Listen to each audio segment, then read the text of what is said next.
jacked up review show. It's a jacked up review show.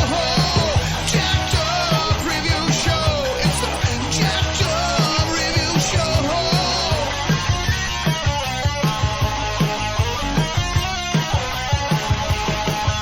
Join us as we cover many an insane movie and numerous cult TV phenomenons.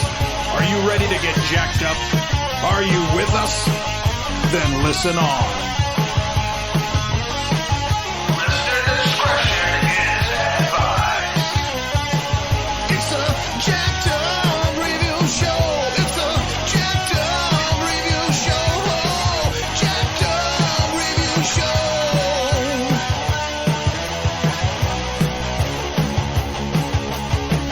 It's a jacked up review show. It's a jacked up review show. Jacked up review show.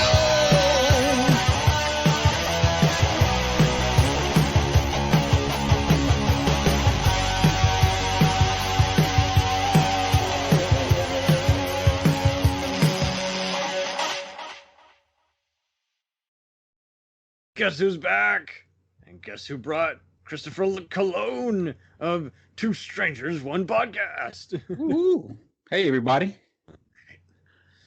So, we knew we were going to do an episode one way or the other. It was decided, how about we just name our 10 personal favorite movies and what they made the world to us, other than what else is best in life. To have your enemies drawn in front of you now. Hear the lamentation of the women. I don't know if it's that cool, but I know it's, have your enemies driven ahead in front of you. Right. You are mine now. You belong to me.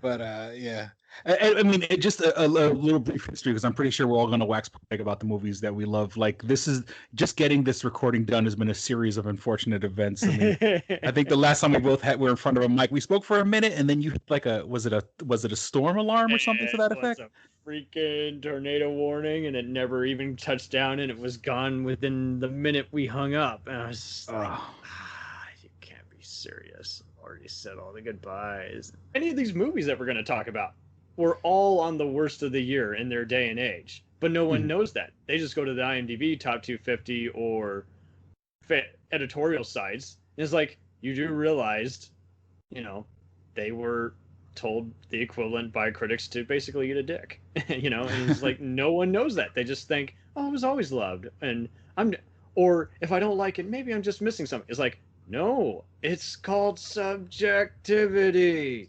Yeah. It's like, there's going to be plenty of stuff you even appreciate, but you get no really personal entertainment value of. You just understand, oh, okay, well, that's part of the one pop culture that a lot of people like. I get it. It just doesn't resonate with me for whatever weird reason, outdatedness or whatever. But like you say, is like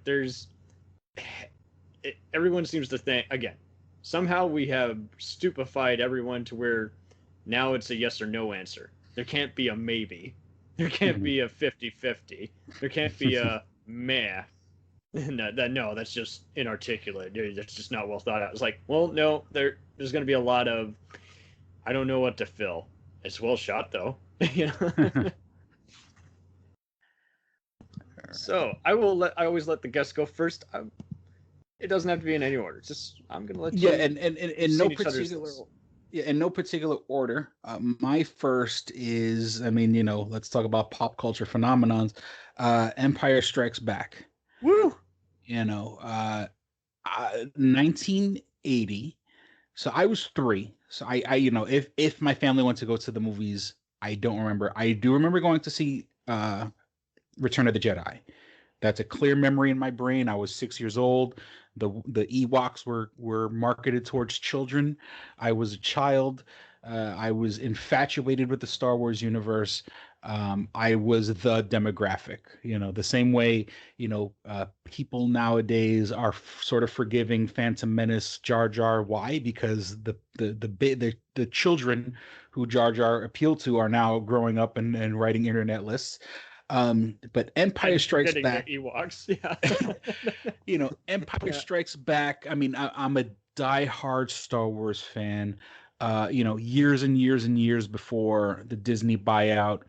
There were tons of books. I mean, you could walk into any, bookstore, and, not only was there the sci-fi section, but there was literally a Star Wars section.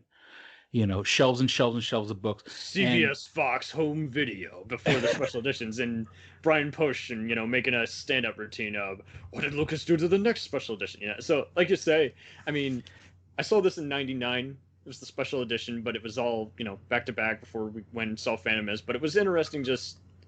It was definitely a movie I saw, but it didn't really resonate with me. It was very freaky, extravagant at just the most mature, dark movies. Like, these were the Dark Knights of their times, because they were just freaky, and now you finally get to see a little more inside this mysterious villain who was really just restricted to just whenever the exposition called for it and just having a menacing voice. Now it's no longer just the menacing voice. It's like, well, he has a bigger stake. What does he really want with this main crew of heroes?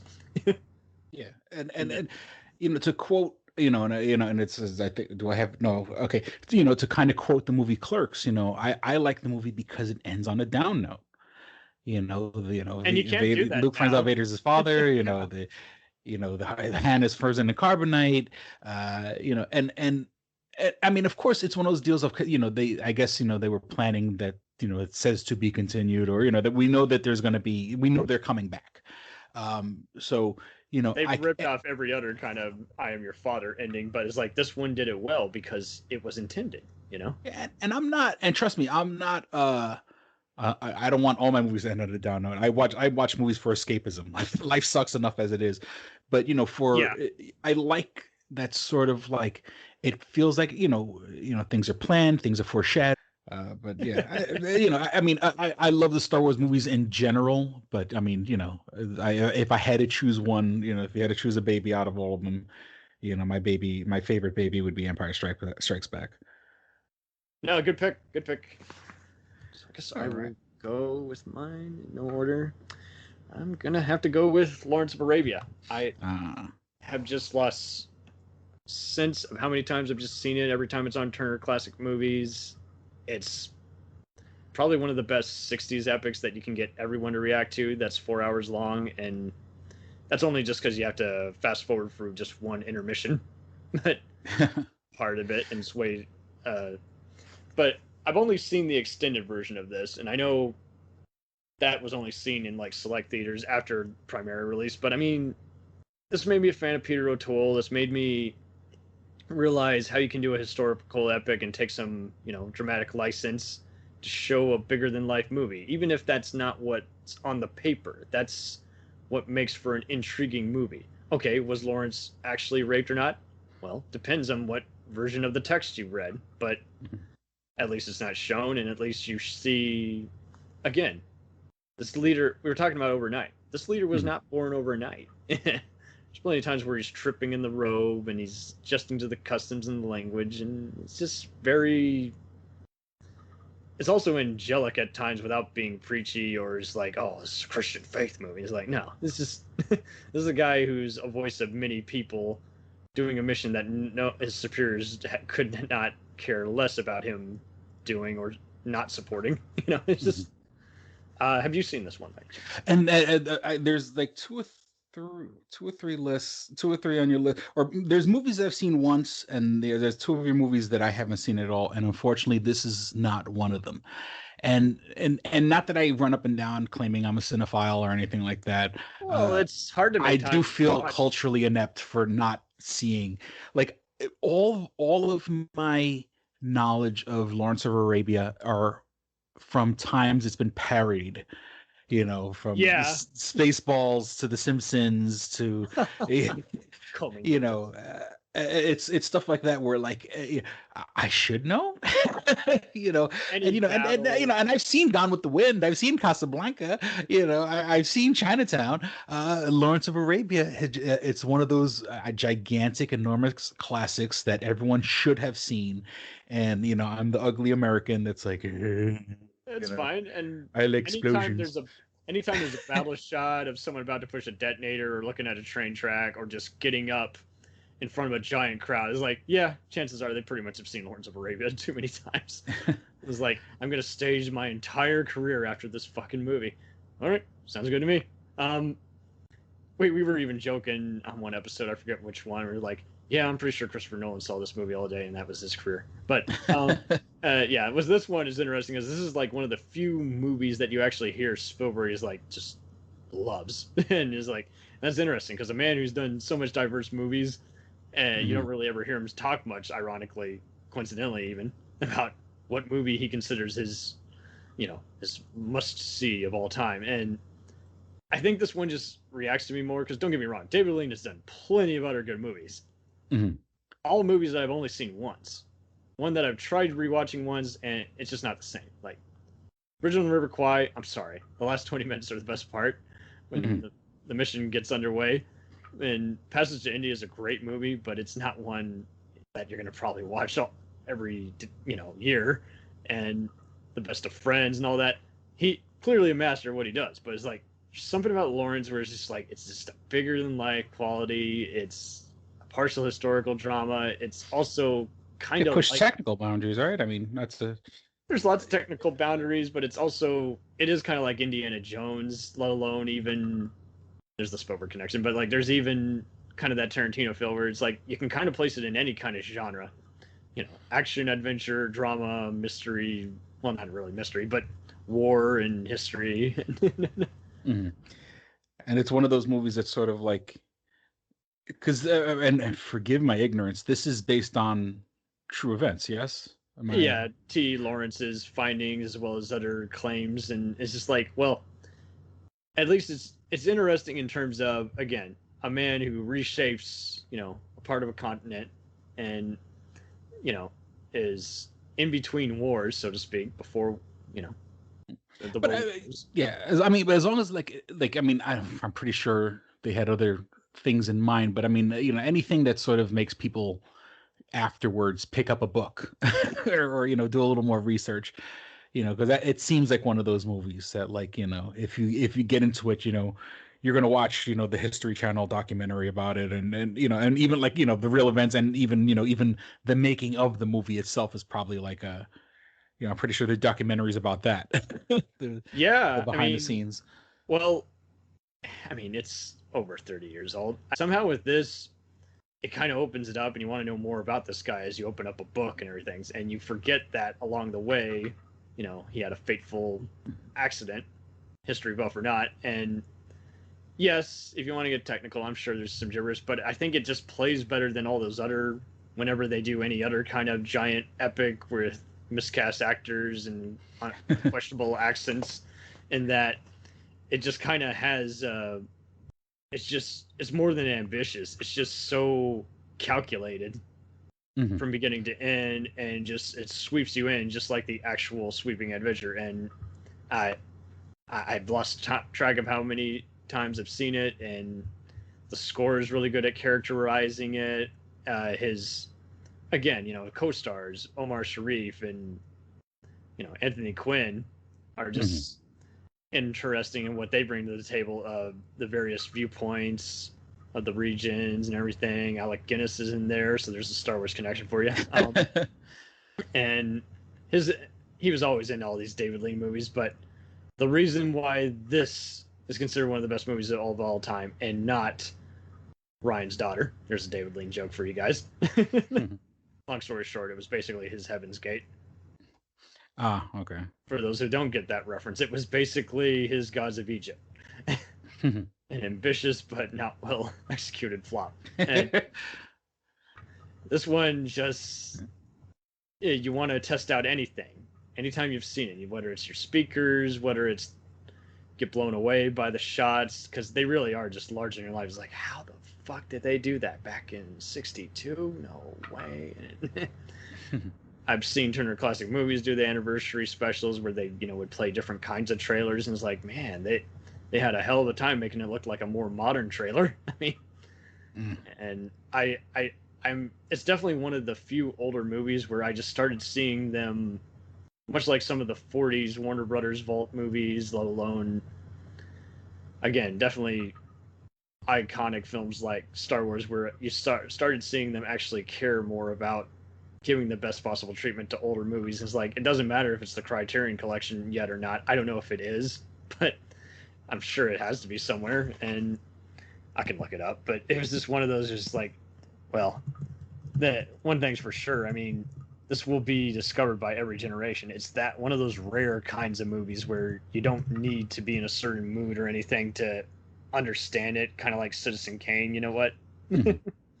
Now, Okay. in this movie, with it being of Arabia, like, I mean, just earlier we are talking about cancel cult, like, It does have our, the Criterion Collection. My bad. Yeah. Okay. like our grandchildren will judge us. Is it one of those movies where like there's like British actors with like brown makeup on and they're supposed to be Alec Guinness. So Arabs? yeah. I think Sir it gets, Alec Guinness. I think it gets away because Omar Sharif, is Middle Eastern, and then you got Anthony Quinn, who did a lot of these kinds of roles around that same time. For whatever reason, the Spaniards and Mexicans, they let him do with it. the lovely term, and it's one of those words where like it kind of makes me cringe a little bit, but at the time was totally legit. Swarthy. He's swarthy, and Right. and it's earlier. I was going to bring that up when you were talking about Star Trek, also. With the original Star Trek with the Klingons, the original Klingons, where like they didn't have the elaborate makeup or forehead makeup and stuff like that. They were just swarthy actors. Right. And it's one of those terms where it's not meant with the bite of racism, but through today's modern lens, it's sort of like, ooh, swarthy kind of. You're getting right up to the fucking edge, brother. Yeah, and anymore, and we're just gonna have to just play referee. But and you have it's like a British actor, and like, oh, there's some paint. Oh, he's Arab, and now a little more paint. Oh, now he's Native American. Now he's this, he's that. That's probably it. I think it's just survived because there were just a lot of different people playing the ethnicities, so it just didn't stand. And the story was very careful, so it didn't come off as just downright false. Where you're just like, oh dear, it just. And I guess you could say because it was mostly focusing on the man in particular, but they don't play it up as, a privileged white man, who saved every brown person on the planet. It's like, no, he's not the white savior, and he's not graceful. He falls off his horse, he trips, and it's like, he's not invincible. He does get shot a few times, but it's never, like Robin Hood, like, I'll be fine in just few seconds, just let me heal, and so I think that's it. It was very well executed in most areas, and like you say, it's just avoided the cancel culture or anything else because it doesn't come off as white savior 2.0. It doesn't come off as completely false. It has a bit of a implied fantasy aspect to it too, with the dream visions, because it gives you a sense that you're in the desert. So I think it was just a rare instance where the emotions and the history detailing and the dramatic license paid off, as opposed to, say, if it had been someone like John Milius or Ridley Scott, where you would have been like, good fucking grief. It's not of gods and kings. Well, that Exodus movie he did, the latter did. Gotcha. All right, yeah, I will let you take it away. All right, next on my list, and it's funny because as I'm looking at my list, when you snap back and look at it, my first three movies, I say I don't like movies that end. I don't necessarily veer towards a movie that ends on a down note, but my first three movies all end on a down note. Falling Down. Yes. Joel Schumacher's Falling Down. Rip. Of which. Wait, what was that? Rest in peace. Oh, that's. Joel Wow, I'm so out of it. Yeah. I'm still so sour over that. It's like, no. And it's one of those movies where, once again, watched through a different lens. There's some people, the character, Michael Douglas's defense. That's his name for the movie. They never give him a proper name. It's not, Mike Smith or some shit like that. Defense, and his, odyssey through California, I'm assuming Southern California, just trying to get to work. And when you watch that movie as a teenager, it's sort of like, yeah, fuck the man, fuck, fuck HBO this, fuck showed it that. nonstop. And it's a great movie to revisit sometimes. And don't get me wrong, I still love it. But when you're younger, you're like, yeah, I want to go to McDonald's and pull out a fucking automatic weapon, and why are you serving me burgers that look like Yeah, nowadays if they did this, it would totally be under investigation. NC-17, it's encouraging violent acts, and it's like it somehow escaped that. There just wasn't enough attention to that at that point. It was just kind of a cautious Death Wish taxi driver type movie. And I don't know if you heard, I remember the Radiodrome did an episode on it briefly, and they talked about, again, neo-Nazis ruining movies. And this is apparently a common neo-Nazi favorite movie, even though he kills a neo-Nazi in it. And yeah. Joel Schumacher's episode of The Directors, he clearly says it's not of a do or die situation, or is he or isn't he a bad guy. I always interpreted him as a bad guy. It was just one of those, but he was a careful bad guy with a purpose or some shit. It's like, okay, as opposed to I may or may not agree with him, like everyone likes to make nowadays. It's like, yeah, way to misread the movie, guys. It's just a simple cat and mouse thriller, and it's definitely one of the more rewarding movies. I mean, Tarantino definitely wishes he had made something like this. Oh yeah. Well, I mean, just in the fact that Joel Schumacher, that neo-Nazi character says anti-gay sentiment, Yeah. lots of it, and Schumacher's a part of very my French, open-minded- it's great for stopping queers and stuff like that. And that's a fucking powerful line. But then you realize, and it's not that because since a gay guy directed it, then you go right and do whatever you like. But it's sort of like maybe this came from some sort of real life, experience. I mean, he didn't write it, but just letting it, that the fact that line stood in the movie. But I mean, of course, it also gives you insight into that character and what a fucking piece of shit he is. Yeah, but Joel has cops dying in all of his movies. He has bigotry and other stuff, and then he'll always have dark humor. I definitely like to believe that this is in the same universe as some of his other movies he's done, like Phone Booth or Flawless. Mm-hmm. I don't think I've seen Flawless. I've seen Phone Booth though. It had Robert De Niro and Philip Seymour Hoffman, but it's 6 years after he does this one, and it's definitely similar in how it tackles dark humor with some crime thrills and the crime underworld. And I mean, 93 was a big ass year, especially for crime movies. And to have this, out the same year as some of those gangster movies, and East Meets West, there's a bunch of Yakuza stuff. And this one is just kind of more, it's just showing East LA, but it's not like Blood In, Blood Out. And it's got a psycho, but it's a little more organized, even in Act 3, unlike, California, which is good until the last, the Hollywood type ending. And it's not, it does have a man kind of abandoning his life, but he doesn't have any obstacles like in a perfect world. This one is like pretty much he's just done with society. He's just the breaking point, and he's decided he's just gonna take on all these responsibilities and get what he wants with all these threats. And it's like he's getting away with it, and he's against this cop who's, about to be retired. And I mean, Roger Ebert nailed in his review. It's like, no, Gene, we have not seen a movie like this before. You are full of shit. We have never seen a movie like this before.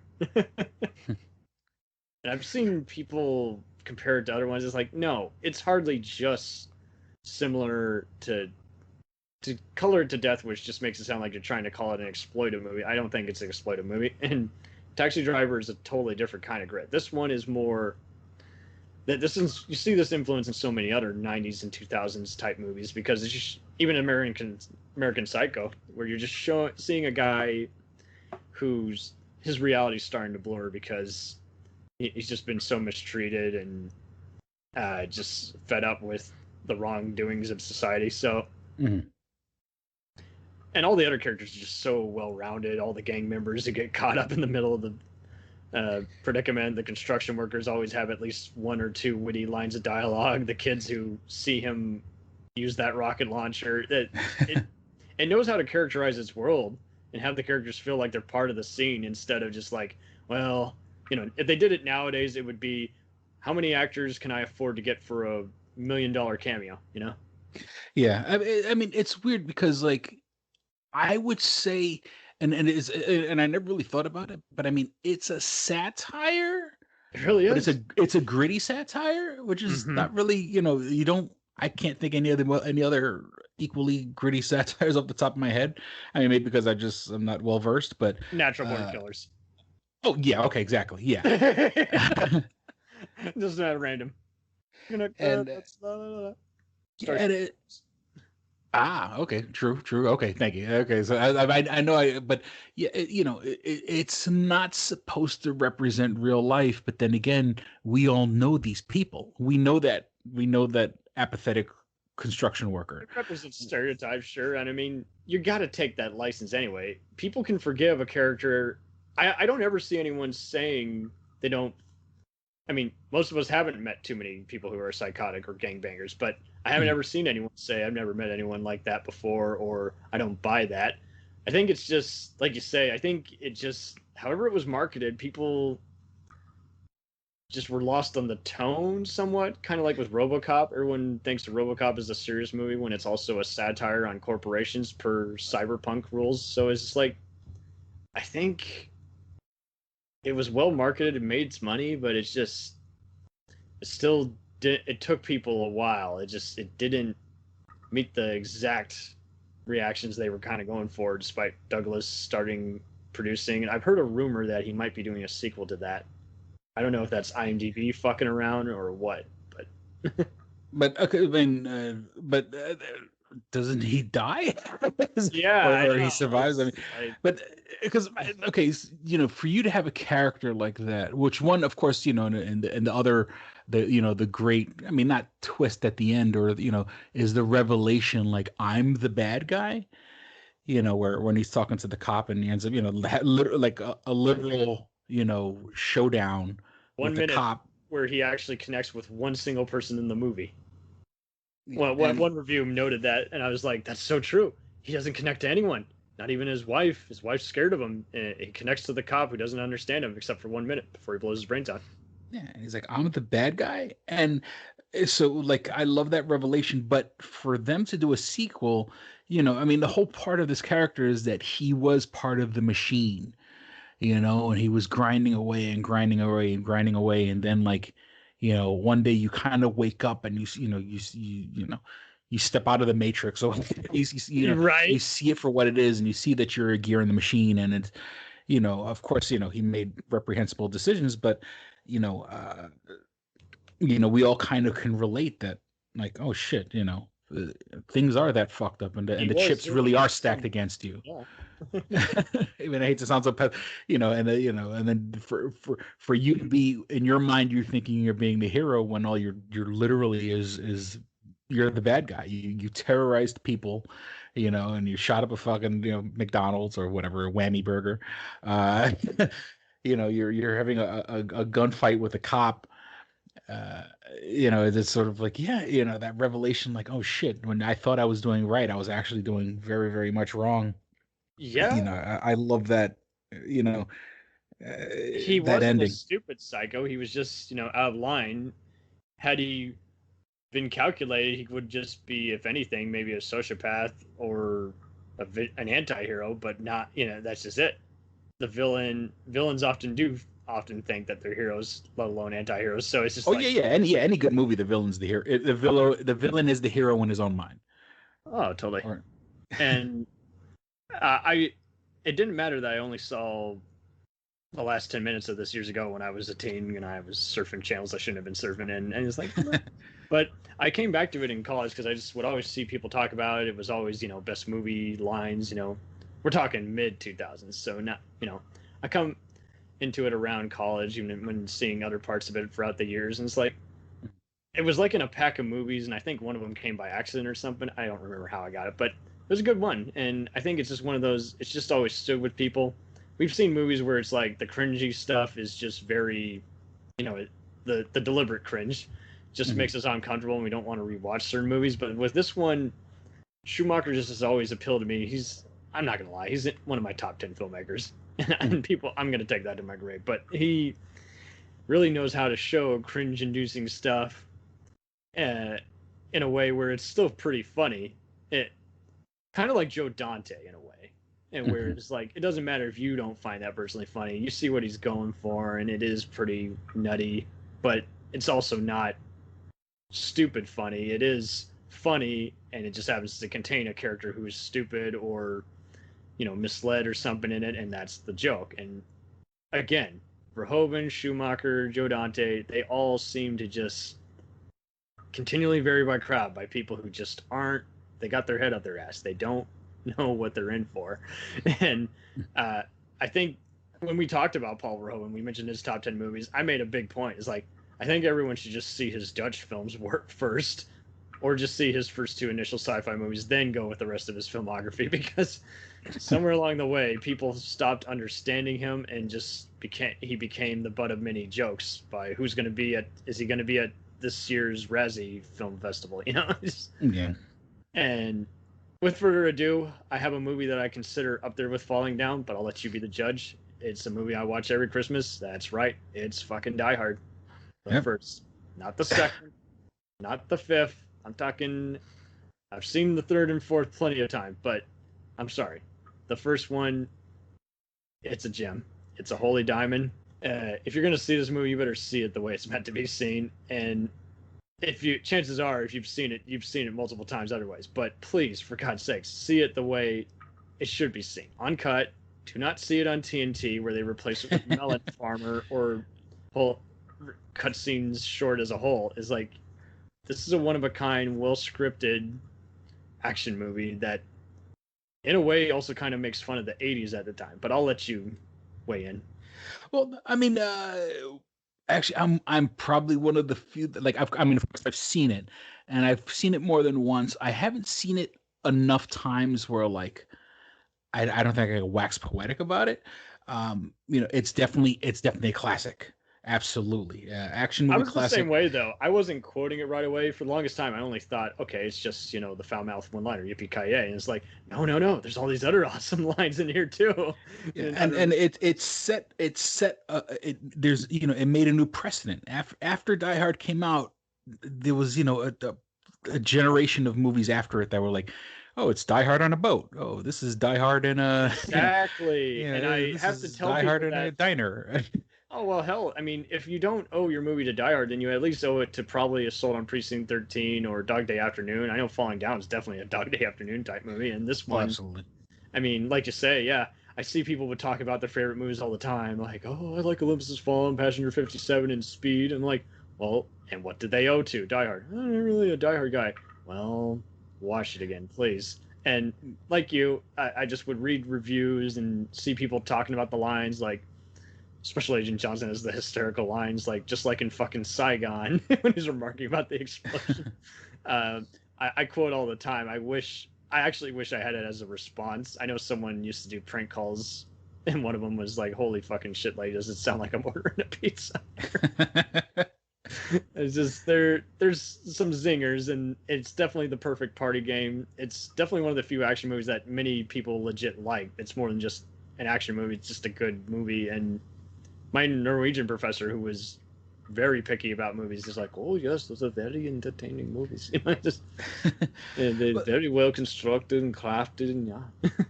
Well, the whole, and I think also one of the draws of the movie is that this is supposed to be the everyman. Bruce Willis is supposed to be, he's an NYPD cop or whatever, and that, of course, there's a certain, I'm from New York City. I carry a little bit of my New York swag with me wherever I go. Nice from New Jersey, not New York. But I mean, he's supposed to be the every guy. Stranger in a Strange Land. He's the new conservative New York guy in rather liberal Reagan era LA, and like you say, he's like, this is foreign to him. He's having to use different police codes and frequencies on the radio, and he doesn't even want to be here. He's here basically with his separated wife. And this whole thing is like, he's not a Schwarzenegger or a Stallone. He's not this muscle bound. I mean, he's in decent shape, but I mean, he's not this, he's not this Greek god carved out of marble, that have to take on the bad guys. He's the schlubby New York cop that has to take down a building full of terrorists. And one of the things about the series, and not we won't dwell too much on the rest of the series. Die Hard 3 has a special place in my heart only because, like, growing up in New York City, first they shut down my neighborhood when they filmed Die Hard 3 because they were using it. So like and I remember seeing, like, and like, I wish I had the picture. There was I literally had a photo of like 3 Bruce Willis stunt doubles all standing together, all with the white tank top t-shirt with the blood stains in the same spot. It was so funny. I wish I had that picture that I had taken from my mom's window. But Bruce was this close to being in a clone movie. No. Oh no, he wasn't in. No, that's all. But Wisconsin. I mean, so Die Hard 3 has a special place in my, and just watching the movie makes me homesick. And my ex wasn't. No, the movie was filmed before we met, but she's an extra, and you could see her in a scene, like the scene where he pulls up the grate and jumps down into subway trains and stuff like that. Which, once again, in that fantasy world, you'd have to be a fucking strong man. You can't just pull up the grate to the subway. But and by the time we get to like A Good Day to Die Hard or whatever, that when you're crashing helicopters, you're crashing taxis into helicopters or police cars into helicopters and shit like that. Part 4, where he came like a Superman.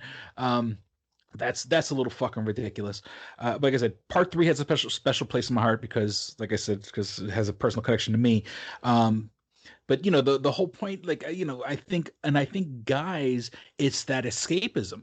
There is that bit of that escapism where, like, yeah, I could take out Heinz Gruber. I could take out these guys if they just have to walk on broken Christmas ornaments or whatever. It's like part 2 was basically a rehash. It's the set at an airport, but there's so many better movies that do the Die Hard on a plane formula. It doesn't click with me as much. But yeah, part 3 was like the sequel McTiernan intended, and it just happened to be just part 3 as opposed to part 2. And like you say, is like, it also, of course, it lets the cat out of the bag. So it's like, okay, so no longer is he stranded in just one place. Now he's in a city.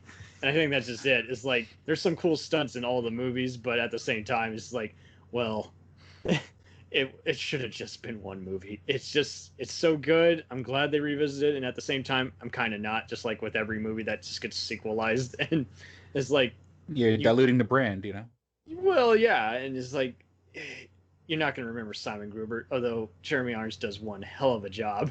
But there's just something about him fighting the henchmen Uli and Carl, and the quarterback is toast line said by the hacker Theo just always gets a laugh from every audience member. And I know Joel Hodgson of Mystery Science Theater back in Austin used to do a side project called Master Pancake Theater, and they were riffing on Casino Royale with Daniel Craig, and Die Hard was one that they did one Sunday night, and I'm sure it killed because there just was something about that they weren't necessarily even mocking it. They're just kind of talking during the movie, providing amusement. And like you say, this is kind of a holy grail of mini movies, and like you say, it takes you a while to realize, wow, there is a lot of stuff in the circuitry of this special alarm that keeps going off, and it's a very pleasant alarm, and there's so many set pieces you remember, and it should be more than just is it or is it not a Christmas movie. People should also just remember Hans Gruber is the best villain of all time.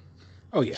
Every year I want him to get up after falling to his death. And maybe it was just, I don't know, one of the ponds nearby, and he's just severed one of his knees or some shit. But like you say, I mean, it's still even dark even more when you realize it's like McClane's new partner admits to shooting a kid by accident. It's like, that's some dark stuff that was going on that is even more darker now. I think the 80s look at most people are able to forgive and just look at it's just that's why it's dated well. Yeah, it's a they say the face that launched 1,000 ships. I mean, it's created shockwaves through the industry in a good way. And where there were just clones of it afterwards. It shows you that it was a formula that people said, "Hey, this works. Let's Some of those- run with it." Some of those clones are in the same universe. It's part of the Val Verde universe, if you remember. Oh, Commando wow. is the country that's set in. It's also implied to be the same country that Predator is in, which is also part of the Alien universe, which is Wow. also part of the Blade Runner universe. Now going back to Commando, Val Verde is the country from which the terrorists are exiling to in Die Hard 2. The Ah, Pacific Western Company is the same company that's used in all the buses and trucks in Die Hard 1 and 3, as well as Speed 1 and 2. oh my God. So now that your mind is totally fucked for life, to make it even more awesome, the reporter in Die Hard is also the same reporter in the Denzel Washington movie Ricochet, which is by the same producer Joel Silver and writer. Oh shit! This And that was a as good. this in Commando. So Wow, I'm Ricochet. sorry, people can do DC and Marvel. I'm sorry, Val Verde is my favorite universe. I could see you. I could see you like that meme from Always Sunny in Philadelphia, where Yeah, he's in front of the whiteboard with the red string and the pieces of paper. right, and he's then making up rumors about. Well, I don't think that's the same movie. Danny DeVito is just loving it. Oh, I will let you go now for your number 3. Okay, and number 3, in movies that end on a down note. Devil's Reject. Oh yeah, yeah. Well, I mean, I'm just kidding. Empire Strikes Back, falling down. Now, Devil's Rejects by Rob Zombie. Nice. And once again, I know a lot of our mutual friends are part of the whole Legion podcast sort of. I love Rob Zombie's work. Yeah. and that's the whole thing is that I separate this movie from all of his other movies, and of course it's oddly enough it's because it's part of the trilogy or quadrilogy or whatever it's but this movie sits alone in my opinion. Agrees with you. All right, so this is perfect timing because once again, much like I said when our list, we had so many coincidental just how we placed it. I have another movie that is again just a horror movie that it's got some action, fantasy, sci-fi elements in it, but much like this one, it is often just lampooned. It's got a slightly better reputation nowadays, but at the time, a lot of people like to just mock it. It was by one of the Hellraiser writers. It had Wes Craven Presents, and that was often not a good sign. He was just putting his name on it just to make an easy buck. Mhm. But this got me really back into horror. I was just sick to death of the torture porn, the found footage, other than record, and I was sick to it. Just the most time I would give any horror movie is if it had, much like I like any movie, is if it had elements of every genre in it. It had to have some kind of creepy mystery, kind of like X-Files. It had to have some kind of cool adventure in it with the terror and excitement, and so I would do zombies and mummies and all that, and some vampires, not all. There's still plenty that are adored by the genre, and that I to this day see no appeal of. But one that stood it all and just changed all that for me, and in many ways, it was a movie that I would see parts of, and then actually finally got the full picture thanks to having sites like Mega Upload and Rapid Share throughout college, and being the B movie addict I was. It is Wishmaster. Yeah. Which I know I've seen. I know I've seen at least part Be one. careful what you wish for. And once again, being the old fart that I am, this was one of those movies where it was, the video store Craze. Friday night, the mom and pop video store, because my neighborhood eventually got our Blockbuster, but even though it was still New York City, downtown Manhattan, for us it was a place called Magic King Video. Oh. Hey, I love those cheesy names, but Magic King. You might have to be on Comeuppance Reviews and tell them a cool video store memory.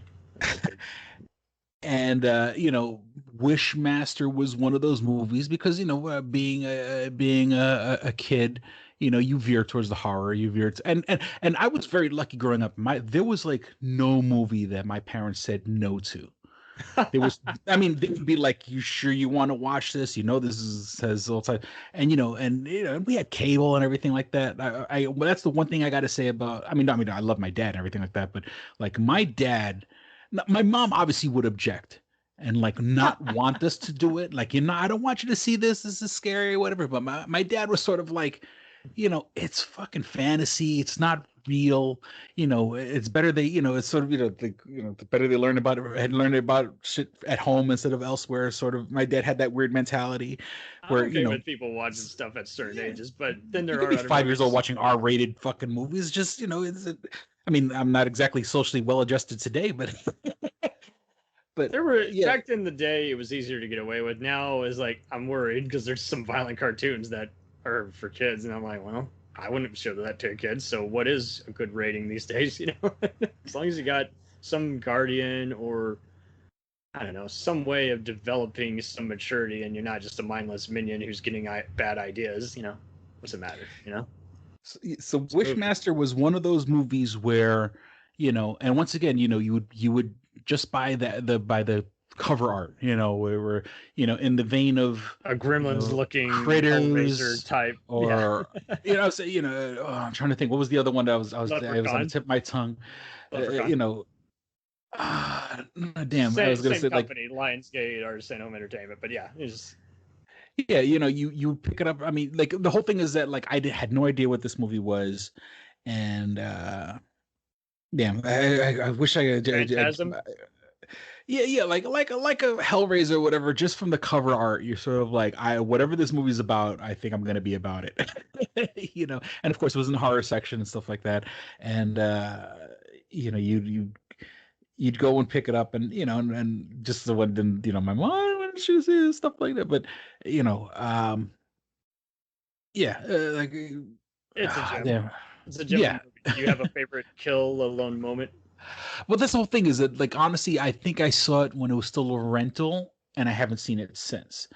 Because I think we were discussing it kind of beforehand, and I'm like, wait, that's one of those like and then you chose the perfect. It's a monkey's paw movie where. Well, yeah, it was one of those. Be careful what you wish for.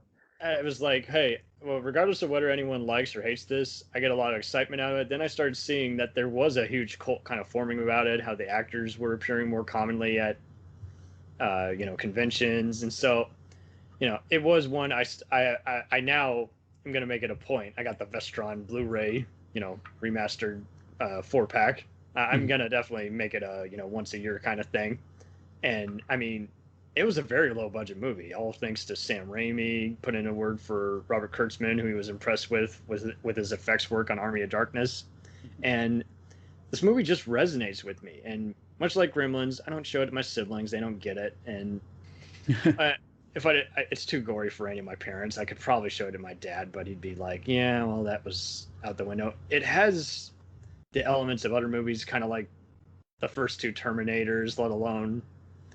Some of the same companies, coincidentally, and even, Warlock, where you're just seeing this mysterious stranger going around stalking this gal, but it's not a stalker movie. It's a great. Some people hate the CGI. I think it still looks fine, even though obviously some part of it's gonna be dated, but it still looks pretty damn well shot. I can't, people like to dub it a Nightmare on Elm Street ripoff. I'm sorry. I've always been more of a Wishmaster guy than Nightmare. I mean, Nightmare has its place. There's no doubt. And it even has the same cinematographer and even one of the same directors later. But difference is I like Wishmaster 2 and I don't like Nightmare 2. But to each their own. And this one, I feel like it could exist in the same damn universe as, say, Maniac Cop, let alone Evil Dead. One of those other movies that was often mocked because people didn't think it was good.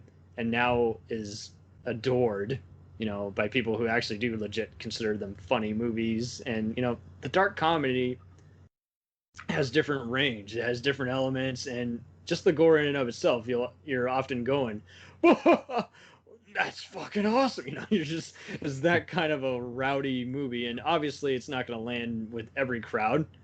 But there's... Not to mention, there's a who's who of the horror sci-fi genre here, some that don't even get talked about enough. I mean, you even have the Candyman himself, Tony Todd, as the, security guard. You have Kane Hodder as Friday the 13th as another security guy. You got Christopher Mitchum, who most people don't remember, but was the son of Jack, who was in a lot of drive-in cult movies. You got Rico Ross from Aliens as the police guy. You got, again, Freddy Krueger himself, Robert Englund, the professor, and then even the tall man himself from Phantasm does the opening narration, and Ted Raimi has often appeared at a lot of those Wishmaster conventions because guess what? He gets crushed in this movie by an exorcist statue. That's right. You read it right. And Rhodes himself from Dawn of the Dead is the construction worker who does the accident of unleashing the djinn. So there you go. You got everyone happy here. But I like it because in a way, it's not like today's world where like, see what I did, see what I did. It's like, no, you gotta, now I gotta go back and watch that. Its story is very similar to Twilight Zone, and I think that's why it's more accessible to me. Mm-hmm. The gore is just even more awesome because it's kind of like The Mummy, where it's just so over the top. And I definitely see its influence in those 90s, 2000s movies, but this one is just as awesome in my opinion because there's just so many awesome, well done set pieces and gags, and it shows that it doesn't have to be recurring. There's just so many other things. Even when it gets a little too cute for its own good, it's done with just such love. It's just so well casted. I've heard one of these actors is unfortunately not very nice, but that's a different story, and I can't say that. And I know we don't defame anyone. We just address commonly known stuff. So, this is just a wonderful movie, and it's one of my top 90s movies because, 97 was a great year for this kind of genre, especially Cube, where you were just seeing so much of what you could do for just $2 million, and just all the stories that are told about it. It needs more love. I'm glad it's got the Blu-ray treatment, and I can't wait to watch it. And I talk about the Djinn almost all the time. He's literally probably my favorite horror character, if not one of my favorite B movie character actors, Andrew DeVos. So, I mean, on to the next one. I'll let you go with your. Okay, and from Evil Wishes to. I don't know. I can't. I'm trying to. What you wish for? Well, I mean, look, for anyone who's listened to my podcast or whatever, I have it's a good one. Kevin Smith, and the part of the intro is Kevin Smith saying, two strangers, one podcast. Dogma. I don't know. Let's just jump right in. Kevin Smith's Dogma, kind of in the same way of like Empire Strikes Back, whereas I'm a fan of most of Kevin Smith's films. That's a little kind of hard. It's not a problem in liking Kevin Smith. It's just like you say, like Rob Zombie, because people have hated certain movies of his. He's just a popular, much like George Lucas. He's just a popular punching bag on the internet. Oh yeah, and people like to forget about what they've liked before. It's the same thing with Brian De Palma. Brian De Palma is a great filmmaker with more bad movies than good. So I use him often as a following example to my friends who act like if you've done more bad than good, then you suck. I'm like, well, that's not true. Brian De Palma has done so many stinkers after another, but there's no denying that Carrie and Blowout are great movies. So it's just like a perfect example here. Yeah, you got and Dogma. The guy gave us Clerks. I mean, earlier, I quoted Clerks to show why I likes Empire Strikes Back. I mean, Empire Strikes Back. And it's funny because I think of these movies. Oh no, well, I don't know if Dogma came. It was 1999. Mm-hmm. Great year. A lot of good movies came out in '99, and I honestly think that part of. Okay, and Fight Club, Matrix, Dogma, these are all kind of movies that came out because there was sort of this, there were people genuinely worried that Y2K was going to be a thing. Absolutely. I mean, there was a hysteria. So there was sort of this apocalyptic feel. Like we were all bracing for fucking, we were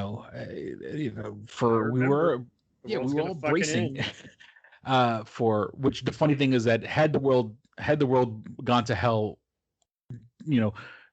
December 1st, 2000, January 1st, 2000, I would have died in my sleep because I was training to be a correction officer, and Oh, wow.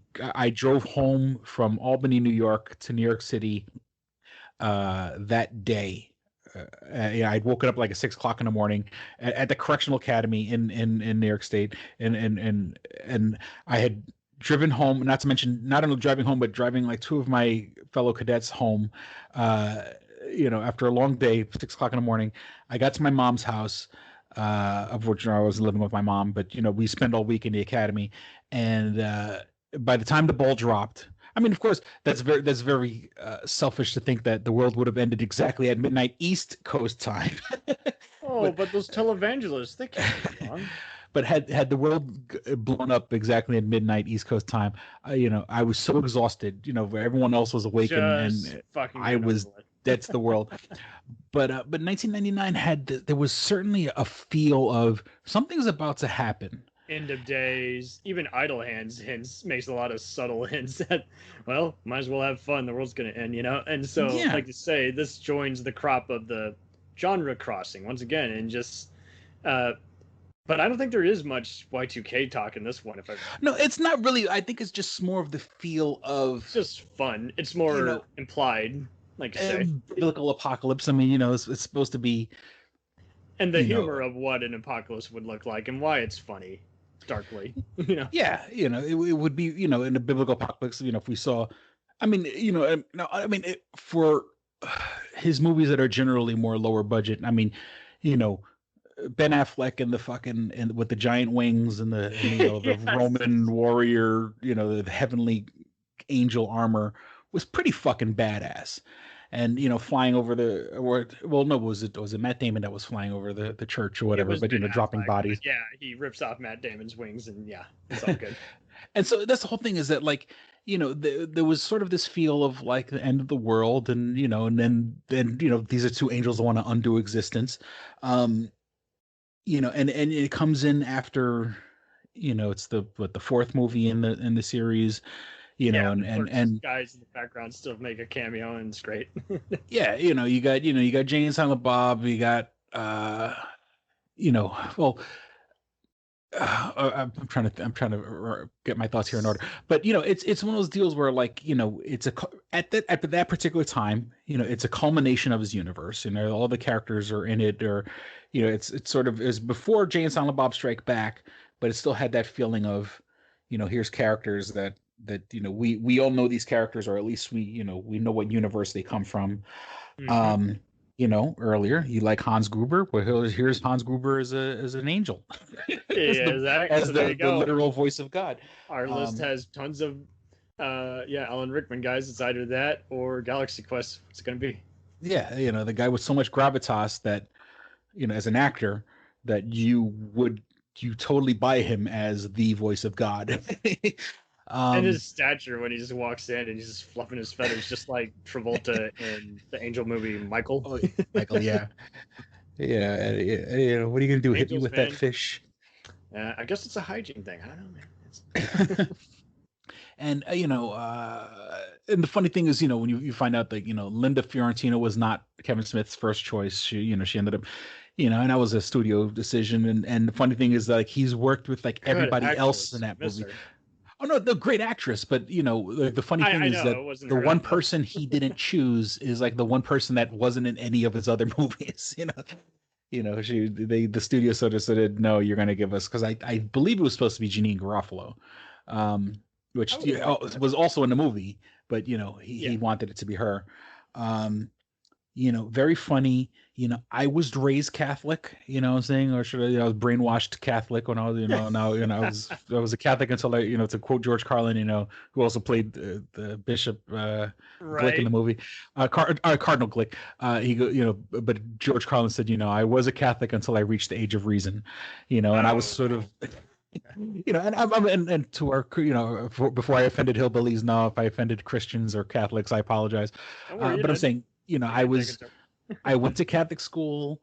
I was an altar boy from the age of 6 to like 13. And like, once I hit 13, my parents hit me with if you don't want to go to church anymore, you don't have to. Well, guess what happened? I stopped fucking going to church. You told me, and I now see that I don't need this. and but that whole the whole mythology, and like in a movie he hates when you call it mythology, but yeah, I mean Right. the whole but that that they're that there is this book, and if you took the book literally, and there are angels and stuff like that, it comes, and the whole thing is, when you watch the movie, as yes, it is making fun, but it's not making fun of religion, because in the movie, Very mature conversations, which is even funnier. If you have to resort to an absurd movie to have a mature conversation, then that just shows you how mature mankind is. It's not. So, yeah, Alanis Morissette is God, which right. but it's not insulting. I'm saying, when No. you finally meet God, what is God? When we finally seen God, what's she doing? She's staring at a flower. Like God, the creative all, the creative all creation, and when they're on Earth, what's the first thing you do? Stare into like this, a little glowing flower, and then just Goofy does a handstand and stuff like that, like, I guess, enjoying the corporal body, and Yeah. when you finally do talk to someone, well, when you can't talk, but you bop somebody in the nose. It's all these weird simplistic things that we take for granted because as adults we're cynical and whatever, but God, if God was to take corporeal form, is doing handstands, staring at flowers, and booping people on the nose. Absolutely. And there's a power to that, in my opinion. Oh, that Wishmaster, and even This Is the End, just they get me in that you gotta just organize the gags, and you gotta have different kinds of humor. And this and the Idle Hands from the same year, just both really, they were just made with very little interference. And Linda Florentino was good at just still kind of being in the same kind of mode as Men in Black, but being in on the joke. And like you say, I mean, the whole cast is great. Chris Rock, Salma Hayek was in there, right? Oh yeah, as Yeah, a serendipity. That's right. Yeah. And yeah, Rickman was icing on the cake. Matt Damon is probably his best role in the whole Kevin Smith, because prior to that, he and Affleck were either supporting roles or just doing cameos, and it was just, I mean, you definitely couldn't make it now. I think if you made it now, it would just be, there would be just someone who just saw the slightest bit of imagery and they would just try and boycott it before it came out, even though that's just part of the mini gags, It was coming at the high end till the 90s where, the creative window was just closing. Yeah, and it's one of those movies I could watch a million times. It's a new gag each time. Yeah, I watch it. I have, I had it. I had it on VHS, and I don't know what the hell happened to it. You wore it out and threw it away. Yeah, I think I lost it in one of the times I moved or whatever. Tracking. There was a time, and the funny thing is, and well before we made this list or whatever, and no particular reason, I had sold my DVD years ago only because like I was hard up for money and I was just selling my DVDs before we realized Half Price Books doesn't skip you shit.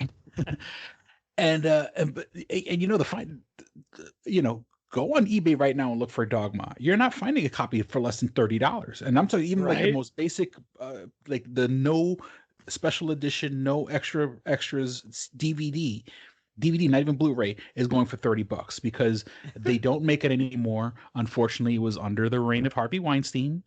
It was so it's a rarity. And the whole thing is like people always approach Kevin Smith, oh, you should do a box set or whatever. And he's like, I can't, because all of these movies are under different, unless Disney buys everything. Yeah, Disney's not gonna like this. But and that's okay. We like it because it wasn't about what studio produced it. It was about just reminding us we're going to movies because we like the filmmaker, and the talent involved is getting us in the door, and it's getting even more people in the seats because they're not familiar with who's behind the camera, and I would say, like, logistically, he can't put out a box set just because of that. But that's and so and that's and so the movie is, for the lack of a better term, it's a rare flick, and as I could watch it a million times, and even before I bought the Blu-ray, I had I found a copy online that I could watch over and over again. I think and since the Harvey Weinstein debacle, since the Harvey Weinstein revelations, like there was a time like you can find, as of right now, like you could find a copy of Dogma on YouTube. And the funny thing is, like, someone will like, oh, you know, someone had like posted a thing to him like, oh, you can find it on YouTube. He's like, go right ahead. He goes, if you were to buy that movie or whatever, all that money would go to Harvey Weinstein anyway, because he still technically owns it. So he was like, basically, feel free to watch it Still on going YouTube. to his I don't, shitty I don't brother. care. Yeah. And He's loyal and- to his fan. He's just thankful to even be able to speak at conventions and live how he wants. You know.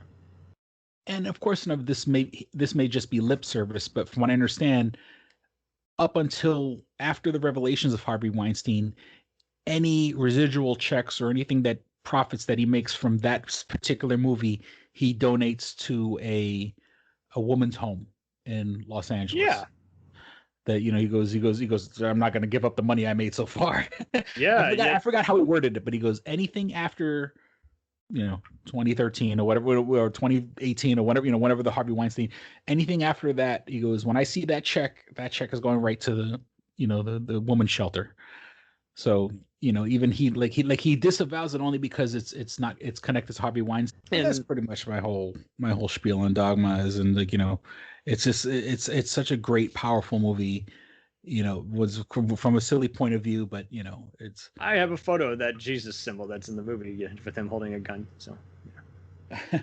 They've made numerous memes about that. So it's just wild how I've had to even tell people, you do know what that meme's from, right? No, it's from Dogma. So next up, I will keep it very short and sweet. You can't handle the truth, but you can't handle my list. So that is A Few Good Men. Seen it numerous times. It's one of those. There's many other great courtroom movies like Presumed Innocent, Witness for the Prosecution, but this one, I just, again, you know, this is JAG before it's a thing. You know, it's a good use of just, you know, Aaron Sorkin's dialogue, Rob Reiner trying to make an old school kind of old fashioned movie while still making as energetic a crowd pleaser as he's made for his other productions. And again, just seeing clips from it doesn't do it justice. Watch the whole damn movie. See again, be amazed at the all-star cast and be wowed. I mean, when I saw it this last time, when seeing part of it on TV, I was just like, yeah, Jack Nicholson's character is essentially Trump in military form. Shameless, no care for how disrespectful he is, you know, not even trying to hide how clumsy he is, and he envelopes everyone in his hatred, you know, and it's just to where you can't not look at him and just you just want to know, how does this guy is he even a human anymore, you know? Yeah. What's your take? I mean, it will look like, first of all, great movie. Of course, you know, obviously any discussion of this movie goes to the Jack Nicholson what's the word I'm looking for? Monologue. Yeah, antagonist. I'll You know. One liner, but I'll admit, I mean, yeah, Demi Moore and Tom Cruise could have easily, their characters could have been played by anyone else. I mean, I'm even blows your mind when how many people had played it on Broadway, and it's like Lou Diamond Phillips was in the Tom Cruise role and Stephen Lang was in the Nicholson role. I'm like, I would have paid to see that version too. So, I mean, you can't go wrong here, really. Yeah, and it's one of those deals where, you know, like I mentioned just recently, you know, I was a correction officer, and you know, and how can I say this without just seeing the dark side of how mishaps can happen in the cells, I guess. Yeah, and this whole thing is, it's sort of like, you know, there is a part of his speech where he's like, you know, there's a part of me that people don't talk about at parties, or there's a part deep down that, you know, where people don't want to talk about at parties, where you want me on that wall, you need me on that wall. That's a great speech. You know, and it's sort of like, you know, and of course in this situation it's about you know, soldiers who feel like they can't rely on their coworker or their fellow Brainwashed. soldier. Yeah. You know, and to the point where obviously there's such a hazing where they fucking kill him, or maybe they intended to kill him, and you know, and they called it hazing or whatever the case may be. I mean, maybe because I'm brainwashed, or you know, Anything for the from my colonel, years man. as a correction officer. Yeah. You know, as there is, and don't be wrong, as a correction officer, shit like that, a job like that, There is a ridiculous amount of hazing that goes through, and you really have to earn your stripes with your peers and stuff like that. And of course, I mean, obviously, the code red. Did you order the code red? Was fucking indefensible. You can't say that's, but like that whole thing of where you have to rely on your, and I hate to sound sexist, you have to rely on your brothers, to have your back. And if you feel that there's a weak link in that chain, You take them out. And that's, I mean, of course you should have, no, I certainly don't believe in taking on, but I kind of get that whole, like, I have to trust you with my life. And that's part of the hazing. The hazing kind of toughens you up, and once again, to the newer ears that may sound like very harsh and stuff like that, and maybe because I'm an old fart, it's still happening. It's just it can't be talked about because then we're glamorizing it. It's like, well, truth be told, there's a lot of fucked up stuff that happens in many established institutions. Just because you don't see it doesn't mean it doesn't exist. That doesn't make it right either. It's just like you say, it's just there is a lot of, I've seen cops before who they weren't necessarily breaking the law, but they were taking their sweet time filling out a report they didn't want to fill out, or, roughing up a suspect a little too much just because the guy was instigating it and he had, been burnt out all day from writing traffic tickets. So like you say, is like there are so many layers to it, and anyone who thinks it's just that easy to even explain is just cheating themselves. Is like, and any good villain is a hero in his own mind. Right. In his mind, he has basically just fed, again, the weak to the sharks, and it's just like, and he has all these other people who are obviously, it doesn't even pander or even hammer it in. It's just all just more, and we're loyal to him too. And we're going to take the fall because he ordered us. And if we murdered, well, we murdered. But everyone has a great line. Everyone has a great, just even establishing shot and entrance. And there's a bunch of other underrated performances that really do not get talked about enough in this movie, like Kevin Bacon, Kiefer Sutherland, James Marshall, who's been in a few underrated B movies. Cuba Gooding Jr. is like there's a powerhouse at various roles. Joshua Malina, who again becomes a Sorkin favorite to use in other shows like Sports Night and West Wing. It's like even the judges are pretty awesome actors in and of themselves. So it's like that. It's just a very atypical movie that is like you've always seen part of it on TV, and it doesn't matter where you see it uncut or modified for time. It's just like it's just a damn good play that doesn't feel like just a stage play that was recorded. It feels like something more. Yeah, and it's one of those, and I mean, it's one of those movies. It's like, I mean, you're not exactly going to sit and watch that with your girlfriend. It's a dude, unless she it's likes legal flick. thrillers. Yeah, I guess. Yeah, I mean, yeah. It's sort of like this weird dude flick, even though it is a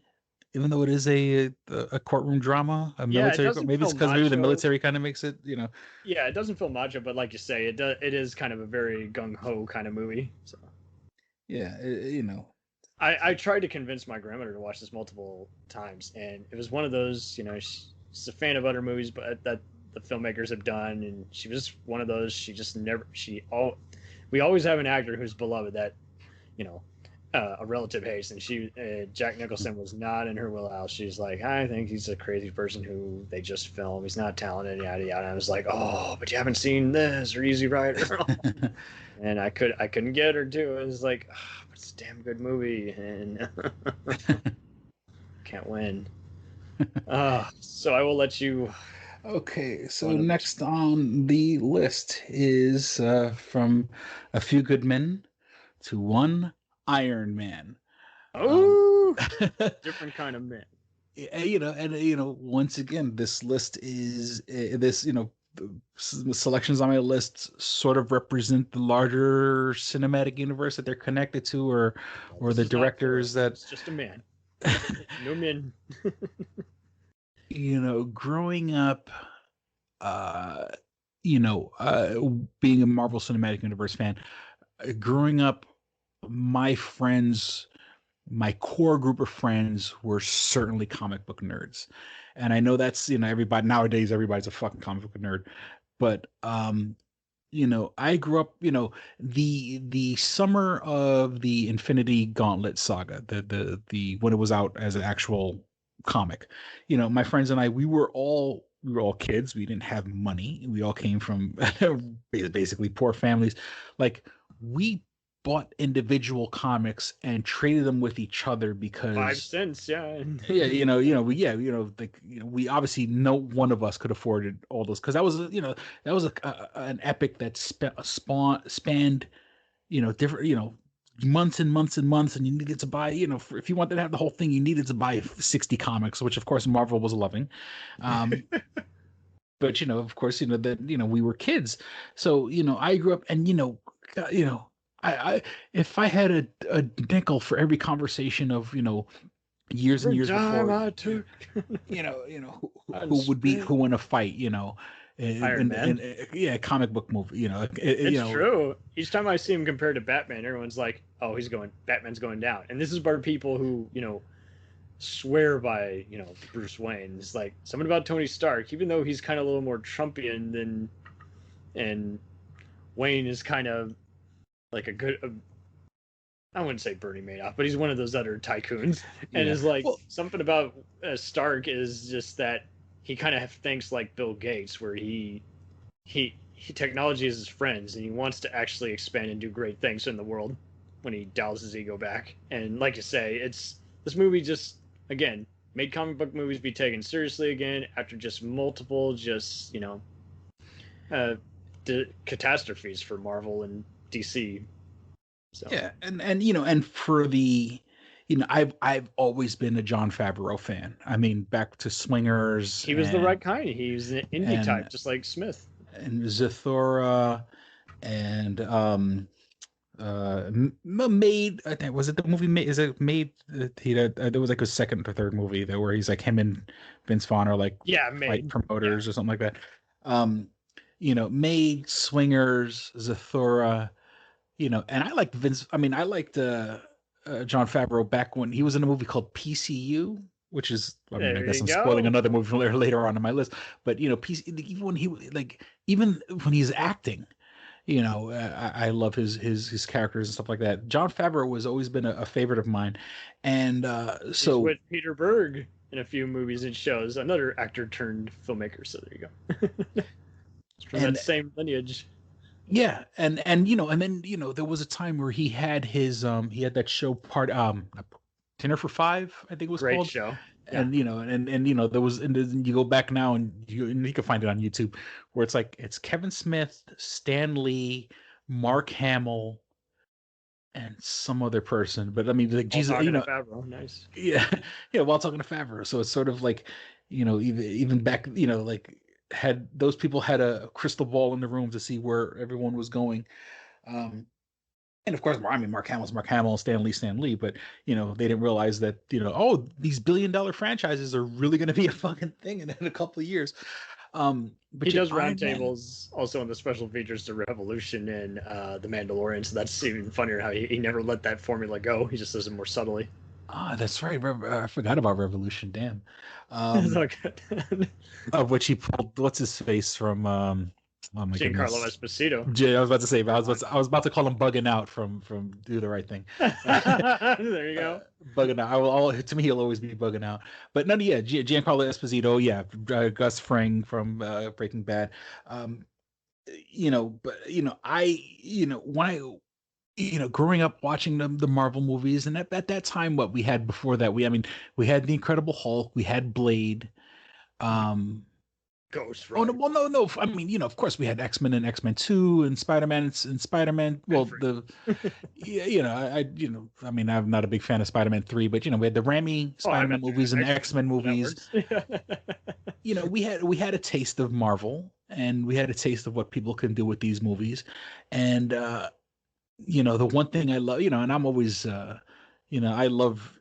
like movies with robots and aliens and stuff like that, because the Jon Favreau had said that the whole Tony going into his suit montage was originally like the Marvel Studios basically said, we're not gonna pay for that because people don't care about that shit, you know. And like 98, like, you know, back in 97, I mean, I'm excuse me, back in '07, you know, like it was like Transformers, and he's like, look, there's $1 billion fucking franchise, you know, all about moving metal parts and stuff like that. Like if it wasn't for Transformers, we wouldn't have gotten all the cool Tony Stark elaborate getting in his suit Well, like montages. he pretty much was one of those, you can embrace it all. He has plenty of indie shots that you would not see in a movie like this. He has plenty of, I want to say, yeah, business thriller type shots, and like you say, then he has all the, again, just the summer mayhem type shots, and it's like, well, it's okay to sneak in multiple formulas into one movie without compromising the actual vision. So, like Yeah. you say, it's not easy. And the real world,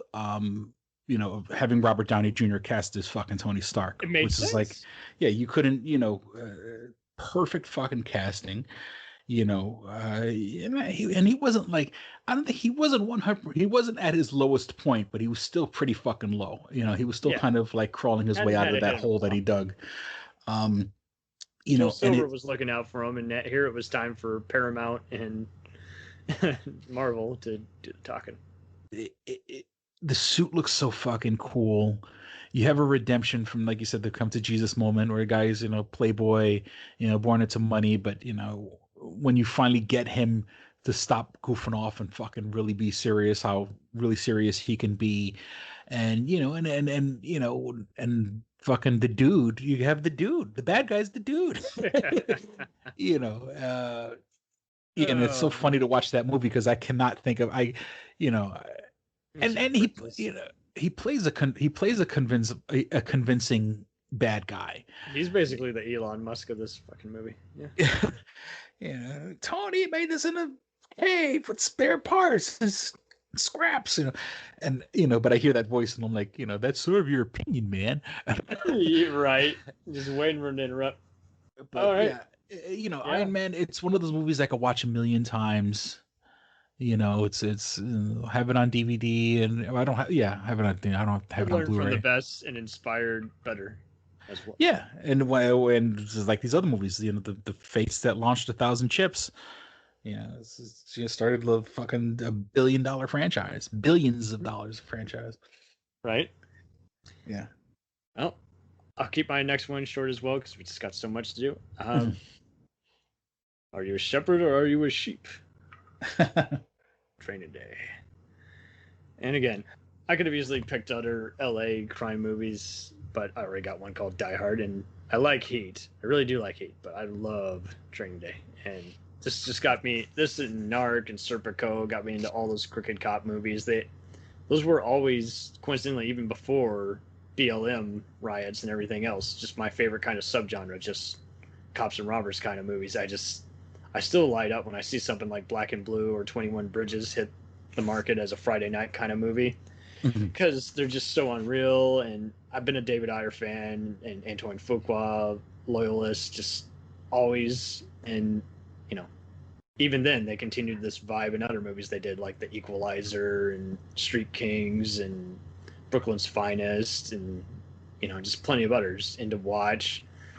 And there's just something just about the layering, just the dialogue, and it's kinetic. But Ayer is his own style. He's not poor man's Michael Mann or Tarantino like everyone likes to fess up. And I find him just as relentlessly badass as any Stephen Bochco kind of crime show, let alone definitely any Sidney Lumet kind of movie like Serpico. So it's like, it's that kind of gist that just really just makes it sizzle. And I love all the various other characters, Sniper, Jake, and just it's its own world. I love the TV show even, and I liked how they continued that a bit. Hinted at how Bill Paxton's character was part of that same Vice Squad as Alonzo, Denzel's character, and he ends up. People hate the ending.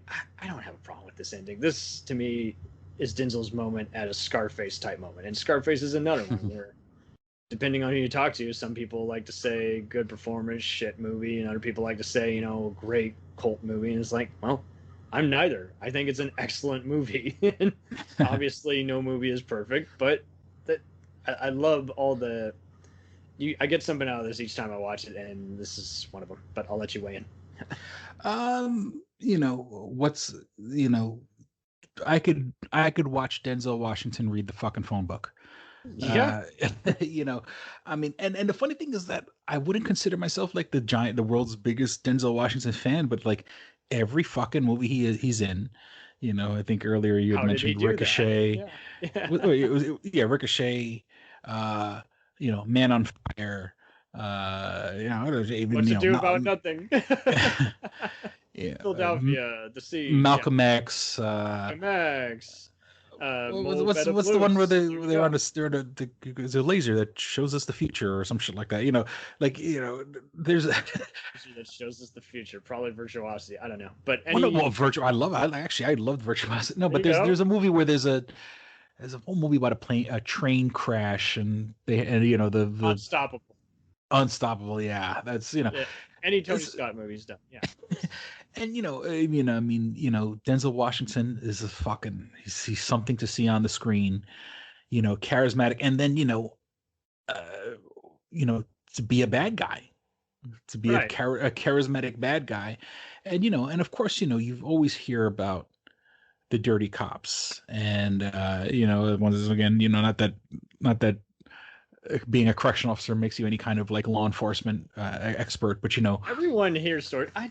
I have security guards who misbehave, and it's like, oh, if this gets out, we're in fucking trouble. And yeah, but you know, do you fire them, or do you let them just take days off so you can terminate their contract silently? What do you do? Do you end up just saving money, report them, and end up making them lose their license so they never practice again? Like you say, there's different incidents that have a different response, you know.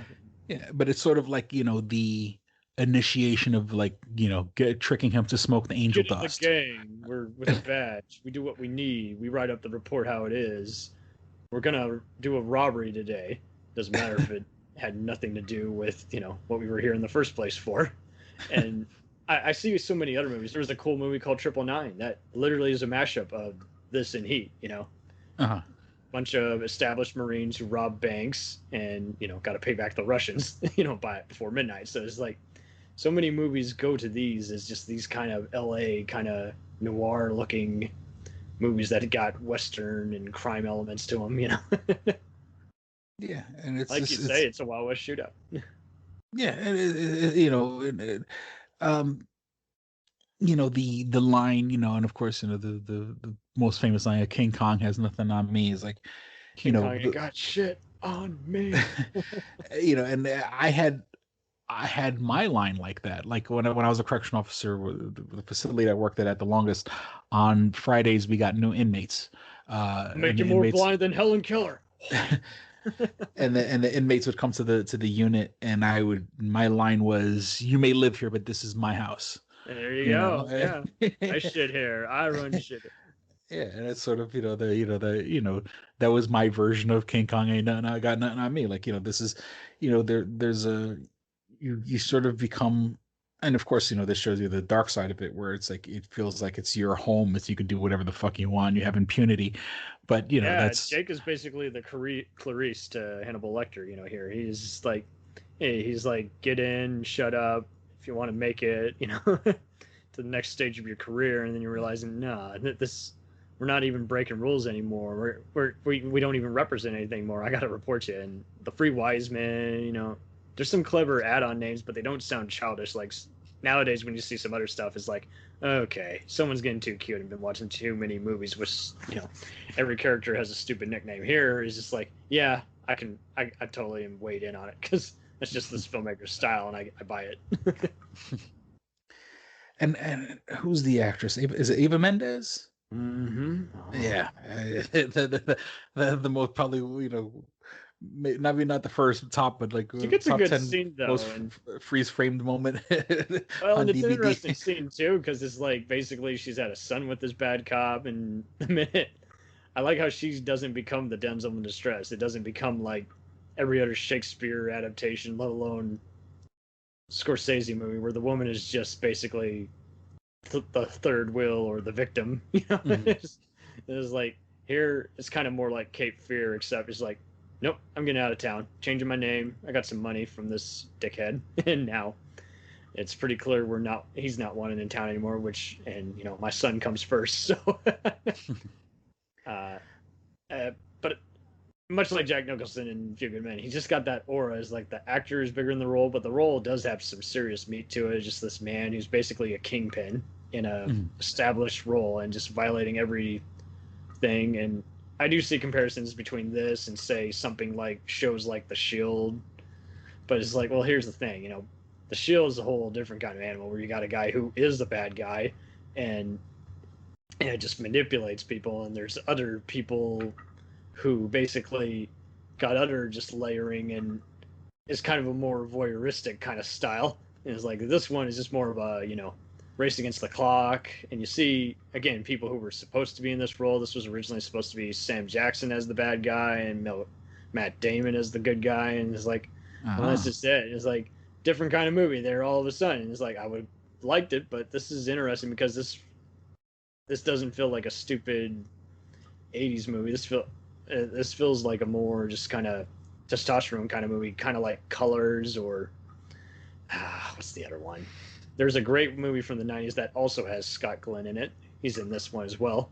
And I always like to joke that was his character grown up now. But Extreme Justice with him and Lou Diamond Phillips. So it's like there were plenty of crooked cop movies all throughout the years, but they just never really talked about all that much. They were just considered slam bang, like it or hate it actioners. And I think this one just, again, this and Narc really put a lot of extra, they brought the grit of Heat and then they brought the styles of other kind of movies, but they upped the game all in their own. It's like, okay, you can have living and breathing characters. You can have quotable dialogue. You can have just an epic yet very dense take on good versus evil. After you, much like Empire Strikes Back, much after you've suffered through the darkness that is this movie, now that you've seen the world, now it's time to leave. I was trying to see if I could run a comparison between him and Jack Nicholson in A Few Good Men. They're sort of like, you want me, but people don't want a gangster cop. I mean, you kind of want a cop that's going to do what he needs to do. But then again, he's been far too corrupted, so it's not, you don't want nobody generally wants that character. Right. If he wants to, he'll betray his whole Vice Squad unit and arrest them for the crimes he's instructed them to do. But that's just it. He's all about, you mind your money, I'll mind mine. You leave me the hell alone. There's still some guys who I beat one of their men up in Vegas, and they're coming for me unless I got, whatever amount of $1 million I said I needed by tonight. And the guy who was basically the pussy at the beginning, he's getting in my way. Well, I'll be damned. I'm glad that's agreeable. I'll let you get the next entry. Okay. Well, I mean, okay. So I had given my love to George Lucas and Star Wars, and when I was a kid, my family used to travel a lot, and we used to get on airplanes and stuff like that, and I could. My hand on a stack of Bibles. I remember I saw a teaser trailer for this movie where it was a coach. Okay, you see the word, it says space. And this very like loudmouth character comes out, almost like a coach, like a college coach kind of guy. He sees it and he goes, space? Just space? Where are the balls? And then balls zooms through the screen. Okay. And let me tell you, I can't find that thing on fucking YouTube. I can't find it anywhere. Maybe my brain fucking made it up. Okay, so maybe it was early release demo they later threw in the crapper. I don't know. Yeah, I don't know what. So it was Spaceballs. We're not doing this for money. We're doing this for a shitload of money. the Mel Brooks classic. That's right, guys. There is such a thing as a parody classic. There's Naked Gun, there's Police Academy, and then there's fucking Spaceballs. Oh yeah, and I can, okay, I may have to have the movie in front of me, but I can recite this movie beginning to end. I can too. It's just, it takes you a bit, but it's like we're combing the desert. We ain't found shit. And of course, the history with the movie being that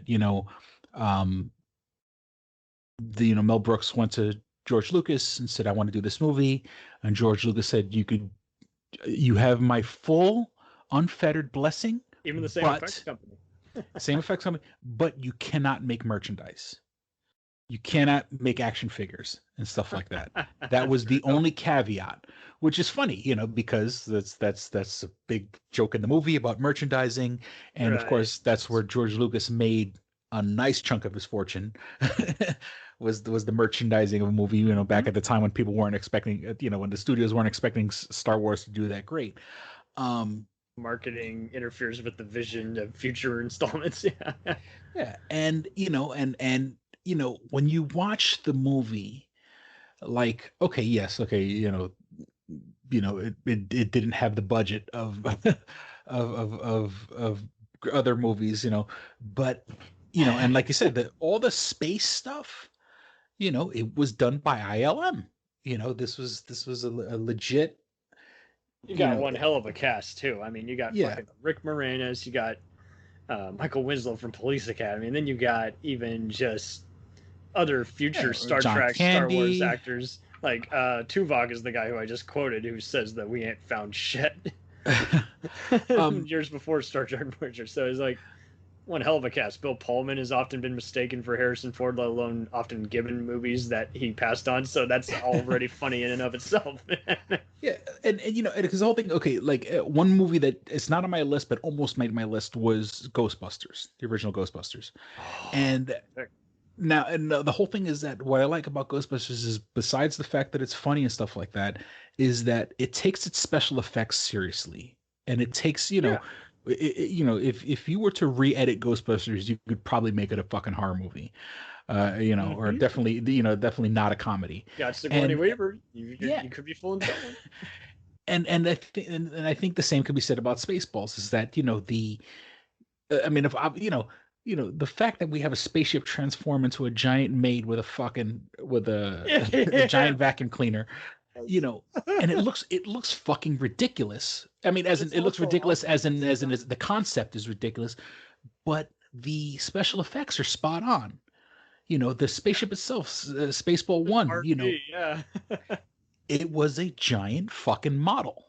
That was tracked, used track motion, the cameras and stuff like that, the way they did with with the Millennium Falcon and TIE fighters and shit like too. It's just a rarity. Like, I think Black Dynamite is probably the last best well done parody to this day and age.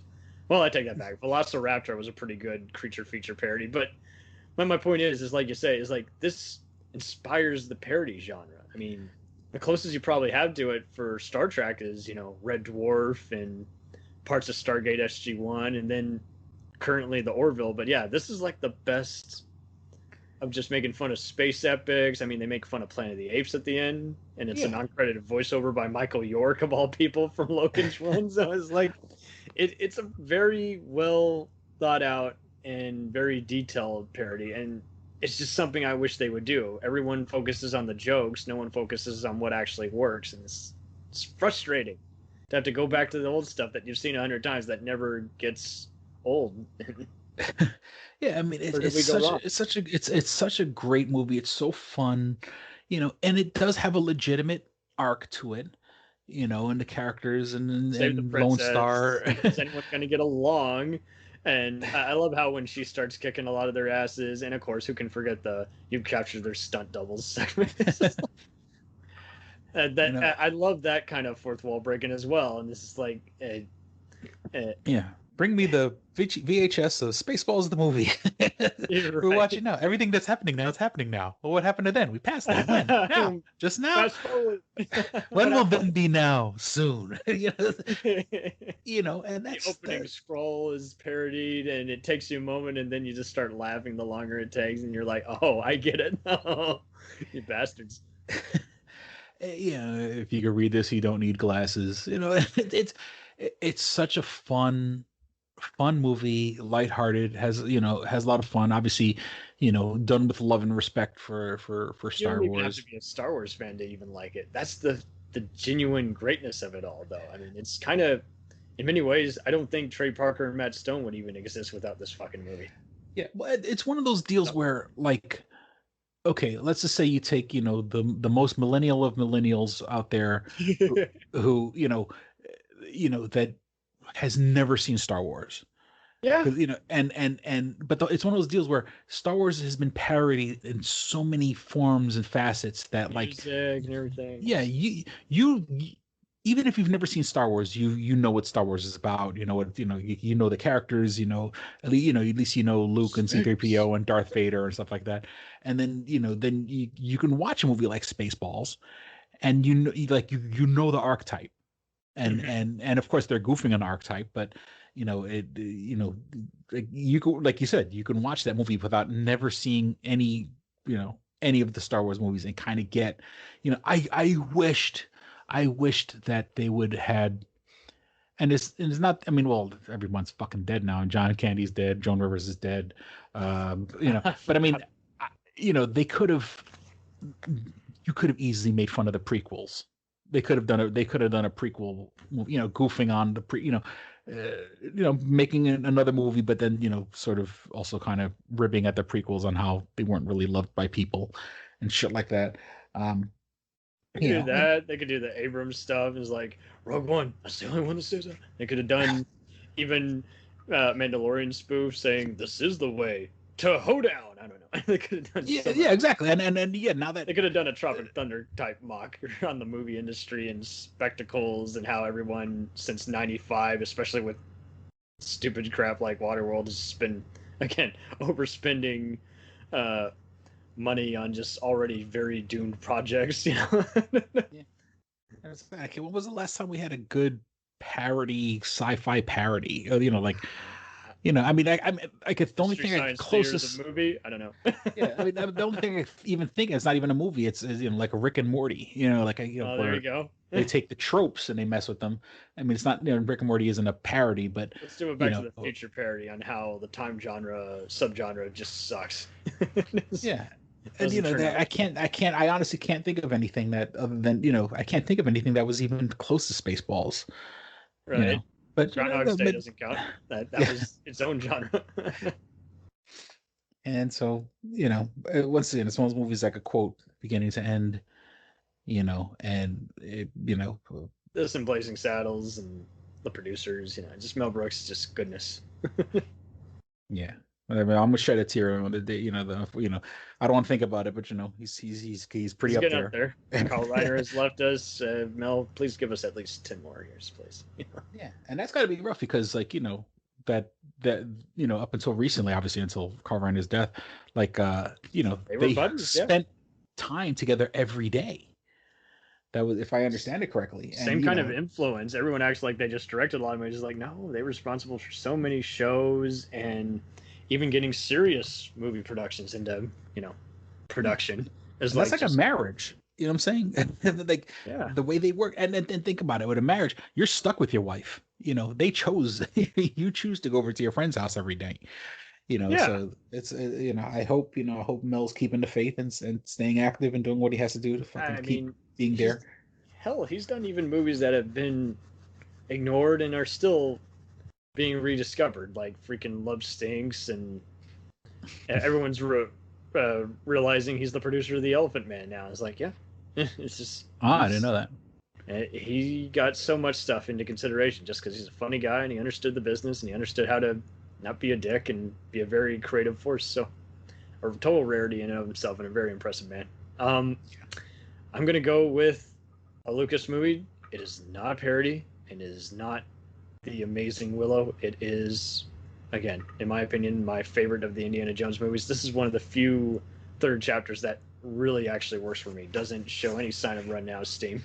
And it is The Last Crusade. So I've seen this probably more times than Raiders, so that's why I'm a little biased. But I mean, don't get me wrong, Raiders was great. Temple of Doom, I didn't hate, but I wasn't as taken aback by at first, other than the effects. And much like all the first three, it grew on me, and it's just like, we are going to die. Just seeing Spielberg again go back into the horror territory was awesome. But Last Crusade, again, just having Indy become what he was to begin with, which was, an answer to James Bond, since Spielberg wasn't allowed to touch it, is like, that was great.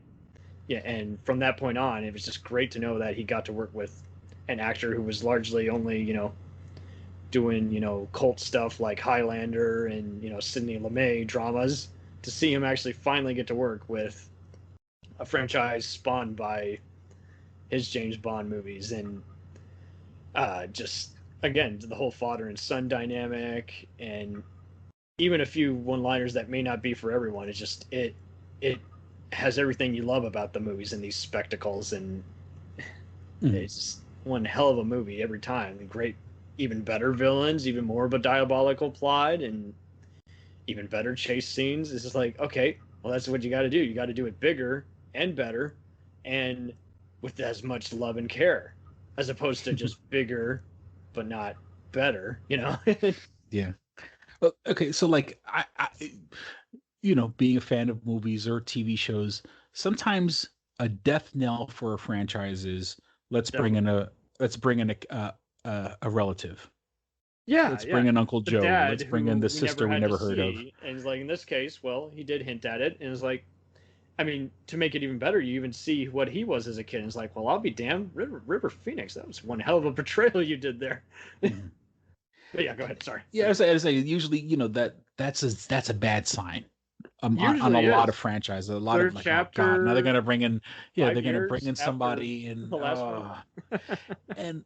and you know, the one thing about the first two movies, you know, Temple of Doom and oh my goodness, Raiders of the Lost Ark, Yeah.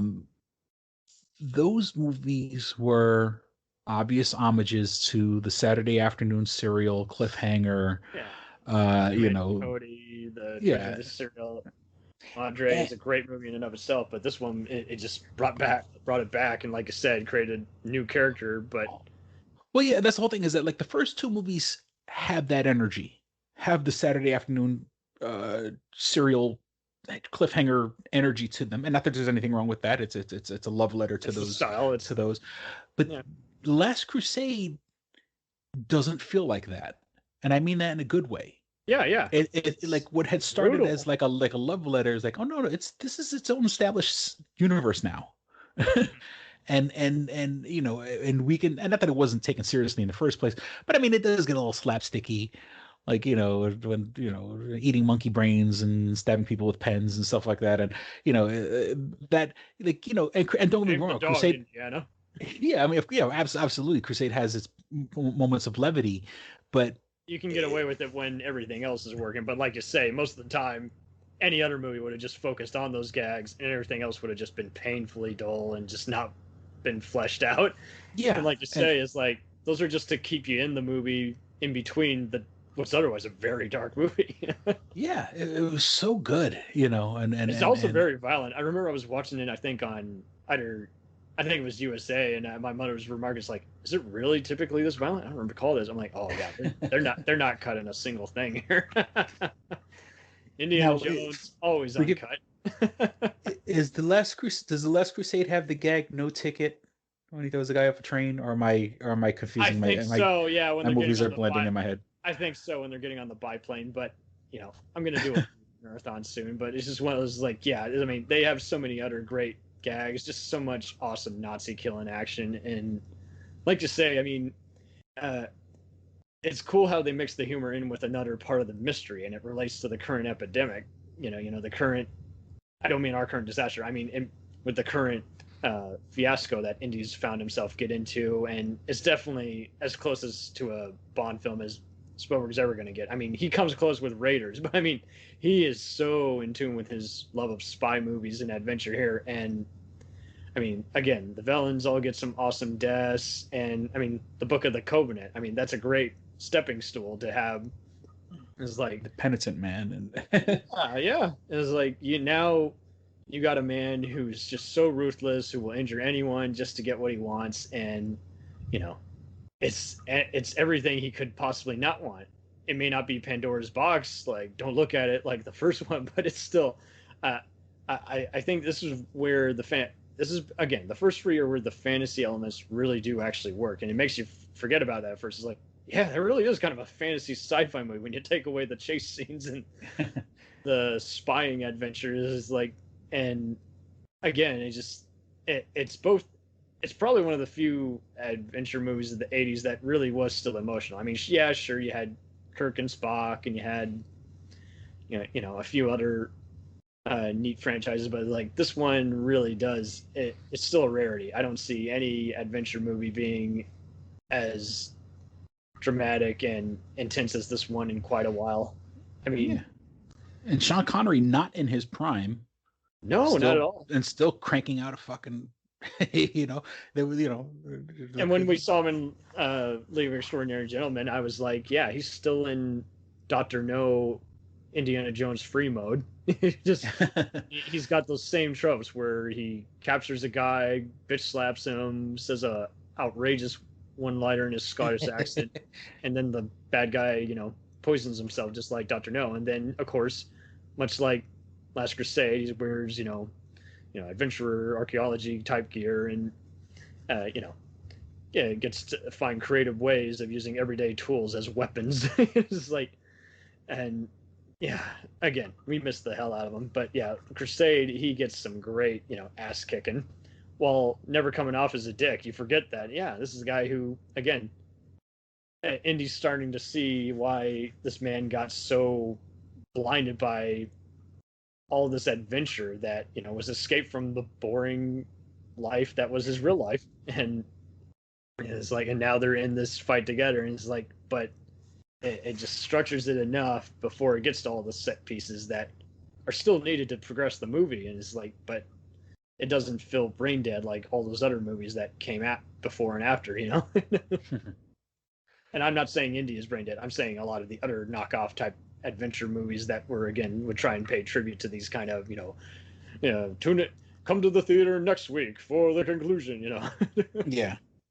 And you can't have every adventurer movie from this point on will has the Indiana Jones DNA in it. Oh, the Rocketeer, especially from Lucasfilm's finest, Joe Johnston. So there you go. He's like, it's like the first in Captain America pays tributes to these kinds of movies too. And so it's like, it's definitely a lost art. It's like, you got to have some cool, mad scientists and some Reich Brigade, Nazi guys who want to control the world. Nazis dabbling in the occult. Right, and it's still plausible. So yeah, just update it to their Nazi skinheads and wearing Nazi clothing, and it's like you can have any kind of superhero just kick the shit out of some greater power of brainwashed, mega soldiers. And I hope they don't kill Harrison Ford before. I hope Harrison Ford doesn't die filming the next one, because he's lined up to make another movie. I know, movie, and I'm stoked because they got Garrett Hedlund from Logan and the Fugitive web series in there. I'm like, okay, I buy it. I can totally see him being a cool villain or traitor, or hell, if he has to be the next Indy, I will accept him or Carl Urban, but do not get fucking Chris Pratt. He's Star-Lord. He's not Indy. Yeah. And thank God it wasn't what's his face from Even Stevens. Yeah, maybe never speak of that one. Notice how I kept talking about the first three. These movies are so good, I really don't even think about part 4. I just think of the fridge scene and then laugh and then forget. Don't even bother watching the rest of the movie. Yeah. All right, I'll let you go. Number 7. All right, number 7 on my list. Okay. And it's funny, Spaceballs came out in 86. This movie came out in 86. And another movie on my list came out in 86. A movie that doesn't end on a down note unless you watch the director's cut. Little Shop of Horrors. Based on the off Broadway play. Roger Corman did a version, with the young Jack Nicholson. It's got nothing on Frank Goz's version. yeah, I mean, yeah, absolutely. But it does have Jack Nicholson. I'll give it that. But. Yeah, any movie where the nerd gets the girl, I'm gonna champion. Little Shop of Horrors, 86. I was 9 when that came out. And I just remember because I wanted to see it so fucking bad. And I went with my mom, and it was so, like, my mom had no fucking interest in seeing it. Well, excuse me, no. I think my mom initially had no interest in seeing it. But then, like, real. My mom. I don't think my mom had no idea. I think my mom had no idea what she was going to go see. She was just doing it to shut me up and placate me.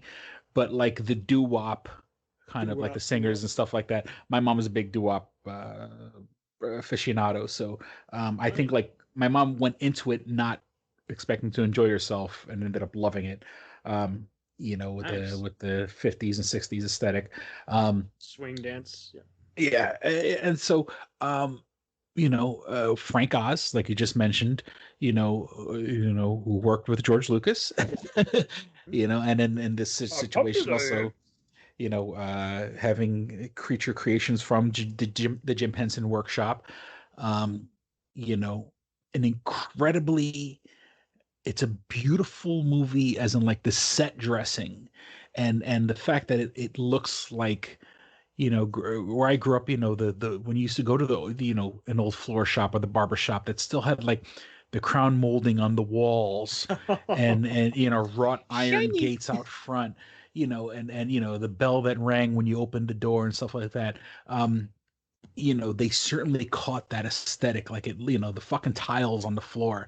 Right? It's such a beautiful movie that like fucking captures this perfect moment in time.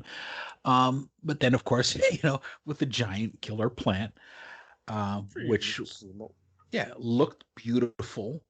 The special effects are incredible, and it's years and years later we find out that since the limitations of the plant, all the time it's talking and singing was actually done at half speed or double speed. I forgot exactly which one. Like they filmed it couldn't move as fast as they wanted it to move, so they did the audio, like it was synced up to audio at half speed but then sped up, so every time it talks and stuff like that. Now it looks beautiful when it talks and stuff like that, but then you realize that you're actually watching sped up film every time, or at least every time it sings. Mm-hmm. And stuff like that. And like Steve Martin, a rare bad guy role. And Steve Martin, and then it's a movie, but and he's smacking the shit out of fucking Audrey. And once again, maybe if you watched it today or you watched it through a different lens, like someone would cringe, oh, that's not funny that he's abusing her and shit like that. I mean, of course, they know enough about the camp, but yeah, I know. It's like everything is getting reevaluated. It's like you don't have to reevaluate it, only if you've heard something bad about. What is she There's doing? bad people in the role that gives it a more realistic angle to it. Her dancing into song, bursting into song, is her escape from her terrible life. Yeah, Mr. Mushnick, you don't need something. You need major medical. It's these, and it's a very, very dark comedy. Obviously, fucking man-eating plant, and it's a good double feature with Pennies from Heaven, in my opinion. I'm not familiar. What is Pennies from Heaven? Steve Martin musical. Oh, okay. From around the same time, not 5 years prior, but yeah, it's Depression era kind of movie, and it is kind of almost reminds you of the Depression in a way. Yeah, and they take a character that was like a literal sadist, and they make fun of it. I mean, of course, the girlfriend beating isn't that funny, but then like that he's a dentist and he's a sadist, and being a sadist is sort of helps us, it makes him better at his profession at least. And and it never loses sight of what it is, and it just keeps going for it because Frank is just good at being consistent with these kinds of movies. Yeah, absolute beauty of a movie. The soundtrack, I can still sing it to this day. There's a then unknown Tisha Campbell's in this. Yeah, and Tashina Arnold from Everyone Hates Chris and Martin. Well, yeah, both those girls went on to do Martin, the not the heavyset one, and and then Tashina Arnold and Danny John Jules from Red Dwarf. That's right. I forgot that. What's her face? He plays one of the doo-wop singers. All right. Yeah. Rick Moranis, it is one of his most Rick Moranis-y roles. And I say that I love Rick Moranis. And once again, 86, like, he was, Spaceballs and Murray, Little Shop of Horrors in his cameo. Yeah. Yeah, Bill Murray as a masochist, Gonna get a candy bar, gonna get a candy bar. And this, it's a guy who like loves pain. It's great, which was the Jack Nicholson character in the original. Did you see the original or? I did. Okay, yeah. And let me see. Levi Tubbs from the Four Tops is the voice of Audrey too. I forgot the girl's name. Green played Audrey. Ellen Green. Which Ellen Green, who like other than like Pushing Daisies, I don't know what other thing she was been a part of. Like she was like you would think she would have blown up after that, but other than like I said, Pushing Daisies, there's the show. Oh, that's right. She's in Leon the Professional. Okay, and Naked Gun Free. So there you go. Ah, so okay. Good part actress she's still constantly working. Yeah, Ellen Green. That's the. Well, I think she does Broadway a lot. I think she's sort of. Because you're looking at her, it's like every show filmed in New York is on her resume.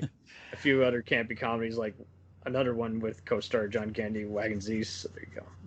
Oh yeah. She's the like not the school marm, but the woman that was driving the horse and buggy. So yeah, I'm gonna go with a movie I consider a horror movie, and more than just an action war film, and to be Apocalypse Now. This was one of those. I think I saw the Redux cut on Spike years ago, and it was one of those like not feeling it. I like the opening, but you're losing me. And I never worry, guys. It's on here for a reason. You're in college. I had plenty of movie watching classes. Review and analyze, and that was one of them. And I got to see it the way it's meant to be seen in a theater. And of course, I was first up within that same year to the year it came out to actually buy a used but very discounted unopened Blu-ray of the final cut that came out in 2019, and I was happy. I still haven't even watched it, but I know it's good because they basically take the parts out of the Redux cut that were criticized and remaster other scenes and just make just a more complete movie. It's basically the director's cut of the director's cut, and take out other parts of the narration and the sex that didn't work, and it's viewed as a whole different movie. It's just that epic a cut, and again, it's just I'll be damned. You just could not make something like this nowadays. And anytime you hear a chaotic behind the scenes kind of movie, you think, is it like the Street Fighter movie with Van Damme? No, I'm thinking it's like Apocalypse Now, where this movie for about 7 years that people were filming something in the Philippines. People were getting heart attacks, losing weight, and just you could not make this kind of controlled insanity today. So yeah, I can't stress enough that it is definitely worth seeing. Definitely one of the best movies of all time, let alone war movies. I'll definitely give it a shot. Okay, I'll let you. Okay, so the next on my list, when this movie came out, I think it came out my senior year in high school, or just about my senior in high school, but definitely captures the era of the mid 90s. I'm a class of 95 high school guy. But if there was ever a movie in my opinion that like captures the 90s, and there's a bunch of great movies that capture the 90s. I'm just kidding. Go ahead. There's a bunch of great movies that capture the 90s and stuff like that. But to me, this is my time capsule movie, and it's not the biggest well-known movie in the world, but to me, it's a cult hit. PCU. PCU, which in the movie stands for Portchester University, but the real meaning is politically correct university. And Even way more back, ironic because it is so not. yeah, and it's earlier we're talking about I mentioned cancel culture and stuff like that, and nowadays we're talking the key phrases that get people pissed off. You say woke or something like that. This was woke way before woke. Politically correct. Mid 90s, sort of just coming out of the 80s, where the 80s were fucking wild wild west. The world was, and things started. Our transfers babe Megan Ward in this. So. Wait, what was that? You got our transfers babe Megan Ward in this. So. Yeah. and some of the people with Jessica Walter, who just passed away, Yes. plays President Garcia Thompson. And then, with the joke being Garcia Thompson, like her name being hyphenated, which at the time was sort of like in the 90s, like women having hyphenated names was not really a thing. Like it was like if you had it, you were like a unicorn. And so, and then Garcia Thompson, like the two like names that don't exactly fit next to each other, or at least, of course we should all be for diversity, but yeah, President Garcia Thompson, and like she has a line in the movie like, we should talk about lesbian hockey studies or something. like people, everything is so cut down to like everybody's special little group that it almost becomes like it's a parody of itself, and totally. it's such a comment on the culture of that time. But the funny thing is that like you can literally watch it today and feel like because there's these people in the movie called the cause heads, and they're the people that like they're what today you would call hacktivists or slash hashtag activists. Yeah. Where the people like they put a hashtag and they're all for it, and then next week it's something else. This week it's Coney 2012. And then it's people who hashtag Me Too and want to profit off of it, get heads, fund their career, but they're not even actually aware of what it is they're part of. Yeah, well, I'm saying they go with the breeze, like this week. This week we don't eat meat. Next week it's Darfur. The week after that it's Me Too. It's it's right now it's Israel. Now it's yeah. So the cause heads. So and like the funny thing is like the girl, she's such a they're so used to having they're holding protest signs that she has like a thing that's like literally like it's a blank canvas that she like she can pop it right open and draw whatever she needs to write on it for that week.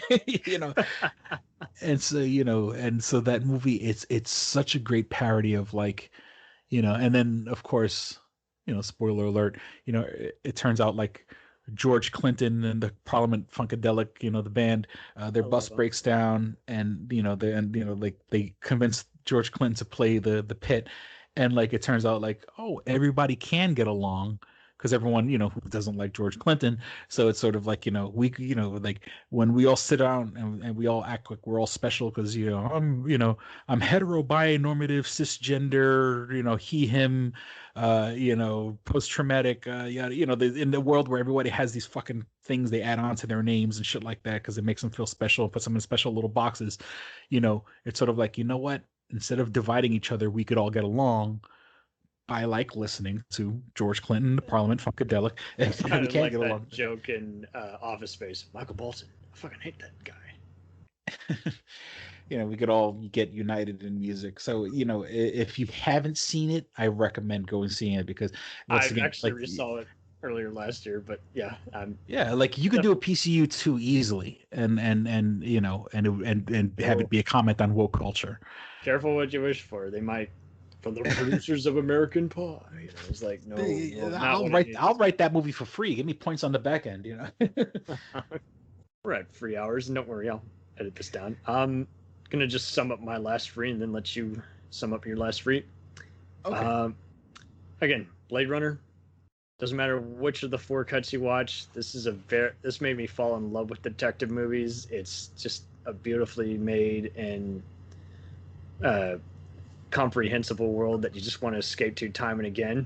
And its sequel I equally love, but I mean this one again created the world that became such a it was the Matrix of its day and age and embraced cyberpunk, and I think many filmmakers and audiences would learn a lot just seeing it. Other than that, there's also Ferris Bueller's Day Off. Again, this is just the best skipping school movie ever. It's probably it's definitely up there with Die Hard, definitely in terms of I quote it. I mean one of the characters even got my same name, Cameron, and it's like it also is just one of a kind. It definitely brought in the whole I'm talking to the audience, breaking the fourth wall. Yeah. And John Hughes has never been better. Say what you want about Matthew Broderick. He was perfect for this role before he kind of did whatever, kind of had a subpar career. But like this movie is just on fire. It's just perfectly timed gags. And I could watch it anytime, anywhere. And last of all, A Man for All Seasons. This is just a very well put together costume drama. I actually coincidentally, time of this recording, saw that it's playing on TCM. I might give it a look again. But if you like movies that actually do kind of have a little historical merit, let alone just, it's not easy to do because for the most part they often just rely on just set design and acting. And it's like some of us want a little more than just Shakespearean trained actors. Like this has a bunch of themes, a bunch of historical kings and priests, just all contemplating life. And dare I say, it's just a beautiful movie. And it should be seen in terms of just being a very well crafted character drama. And let me look at who the cast was with that. This and Beckett in high school just made me fall in love with historical dramas because they didn't have to be just epics. They could just be just very well crafted themes. It's like, well, that's how it should be. It shouldn't be just who you hire to say what words that may or may not strike someone's fancy. And it's like, this is just like unlike anything else. You keep waiting for someone like Peter O'Toole to show up. But yeah, it's got Robert Shaw and Orson Welles as the Cardinal, and Susanna York, young John Hurt, and yeah, it is based on a play, but it feels hardly like just a PBS melodrama with decent editing. It's really larger than life, and I do think everyone should just check it out. Just even if it's not your top 10, it should still be just a movie that takes you back in time to just. It's the kind of movie that can work for any generation, for those who are just hardcore film lovers. Yeah, just and who want a very coherent, movie that can be talking about the various kingdoms without it being just a sword and sandal type, gore fest. It's really well calculated, and just everything about it just rings true. Just all right, that's all I got. So I'll let you take off with your last. But so just for we're quick firing the last ones. My second to last option, Transformers 1986, and I'm an old fart. Hell of a soundtrack. Born in the 70s, raised in the 80s. I was definitely a product of the 80s where cartoons were just half-an-hour commercials for toys. Yes, they were, but and okay, don't get me wrong. If you go back and watch the original Transformers cartoon, it does get a little of Transformers, but at the same time, it also was one of a kind, just kind of anime that you really hadn't seen before, Yeah, and it's one of those shows, like if you see the box sets for like seasons one, well, the whole show went 4 seasons, the original run, what they call G1, came out and it was like 4 seasons. And like it was one of those shows that like, yes, yeah, there was one season, but season 1 was like 30 episodes. It's like a ridiculous thing, and we're talking about the 80s and we're talking about coked out writers, things thin out a little bit when you're doing, a 30 episode season. And so, there's like 60 episodes out. Then the Transformers movie came out in 86, and it was the transition in between, the original, series. And then, the cynics will say, and okay, cynics and realists will say, well, they needed to start selling more toys, so we needed a movie to kill off all the original characters, so we could sell more toys. People like to remember the negativity as opposed to just actually say, "Hey, unless you're in this corporate world, why do you honestly care?" Yeah, but the whole thing is like, yeah, okay, it's easy to say Have that now fun. as a cynical adult and hindsight and everything like that. When you're a 9-year-old kid who's been watching Transformers since like 83, 84, and so like, you've been living with these characters for 2 years, and now there's this hype for a movie that's coming out. So this was like the event of your fucking life. You're 9 years old, and G.I. you go Joe to the movie goes direct to video the following year. And Yeah. like, this one, like you say, yeah, it was crushing, but I grew up with these characters. These, this is, they. I hate it when people say Transformers is a Saturday morning cartoon. It wasn't a Saturday morning cartoon. It was a everyday after school cartoon. What people would say, like the Disney shows or whatever and stuff like that later on would become. It was on with He-Man and Thundercats. oh and stuff yeah, like that. you can't spell 80s without Transformers. Okay, I Yeah. remember now. So my friend Tony, I once asked him, "What is your favorite movie of all time?" He wasn't sure. I was like, "Well, let's cheat a little. What movie have you probably seen the most times?" He's like, "Well, I've definitely seen the most times and can quote the shit out of it." Uh, is Transformers the movie? So there's definitely, I think it's more than just a cold hit at this point. There's definitely a lot of people who they don't even have to be the biggest animation or anime kind of people that, I mean, I do think it's kind of finding its way to being some kind of Toy Story kind of icon of 80s animation. I really do, because I mean, it was more than just it was a movie. It was already a standalone story. You had freaking Orson Welles in one of his In his final last roles, role, yeah. in which they make fun of on Drunk History and a reenactment. I mean, Leonard Nimoy voice acting duties. So it's like, it was a pretty big cast. It was a big, pretty event, and yes, Hasbro did probably not consider the plot, but you know, we're kind of used to it at this point. You know, just people dying tragically and big all-star epics, and it was kind of a cyberpunkish kind of plot, which is kind of unusual for Transformers. You know. Yeah, I mean, you know, when you look at the movie, because for all the new characters that were introduced in the movie, they pretty much got stars to voice them, which unfortunately none of the stars transferred over to the last two seasons. Because, you know, the original Transformers takes place in like 86, 84, 85, and then this jumps head to 2005. So, Right. you know, you have, you know, all the new characters, like I said, they got celebrities like you mentioned, Leonard Nimoy, Orson Welles, Judd Nelson was the voice of Hot Rod. Yeah. Robert Stack from Unsolved Mysteries No, you and the Untouchables. Yeah, you got to say Robert. yeah, Stack. Robert Stack. Was Sounds like we got a oh my god. Oh my god, am I drawing a blank on the character he played? Or sounding more Not, like not Peter Graves. Oh, similar. Yeah, and these people with real gravitas to their voices and stuff like that. And you growing up, and like I said, you grew up with these characters, and then you see this movie, and like in the first 15 minutes of this movie, the first 10 minutes of this movie, they kill off about like half of like the original cast. Now we know where You Avengers Endgame story came from. Yeah, they just kill off these characters you knew and loved, and then the biggest one of all, to kill off Optimus Prime. Like when I was a kid, my three heroes were, my dad, Hulk Hogan, and Optimus Prime. you know, and for them to kill him off was sort of, I still have my fucking cinematic trauma from that scene. Oh, fair You know, enough. that My that hero fucked was me up. basically Arnold Schwarzenegger in anything, a bunch of Jedis, and I guess Captain Picard. I don't know. So Yeah. that's cool that you had a little more expanded. It's like, yeah, and he's more than animated. He is the god. Yeah, and part of the the allure of Optimus Prime was he was always altruistic. He was always for the greater good of everyone. And that's what I did like about the show is that Hot Rod was the successor and he was the fuck up. Hot Rod for the next two seasons of Transformers, he was the leader, but he made tons of fucking mistakes.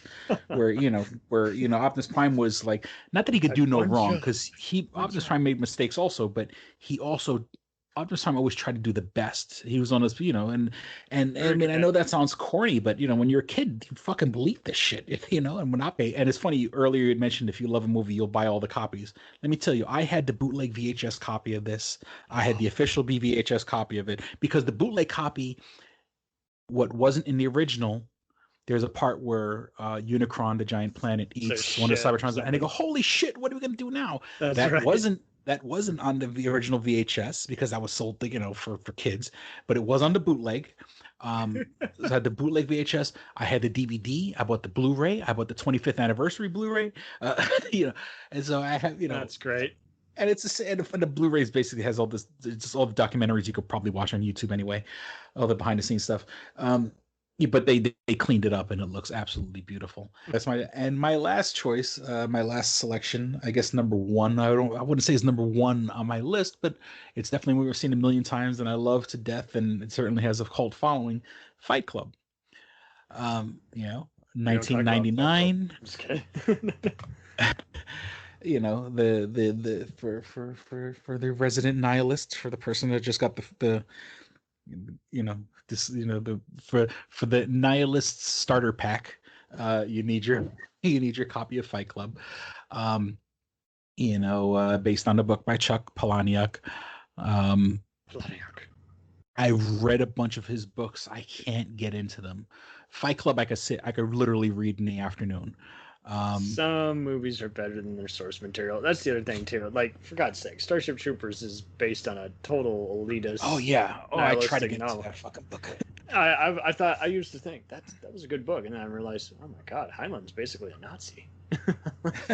And that was before I had already come around and started liking the movies. Like, you know what, that is pretty witty, just as good as Total Recall and some of Verhoeven's earlier Dutch efforts. But that's just it. It's like, sometimes you just got to say, you know what, it doesn't matter what it is or isn't related to. You got to just like it on its own. When Fight Club came out, the one thing I got to say about '99, and even like Starship Troopers, like, that was a year where, like, okay, both Fight Club and The Matrix, and I guess for like Starship Troopers, whatever, I went into all of those movies kind of blind.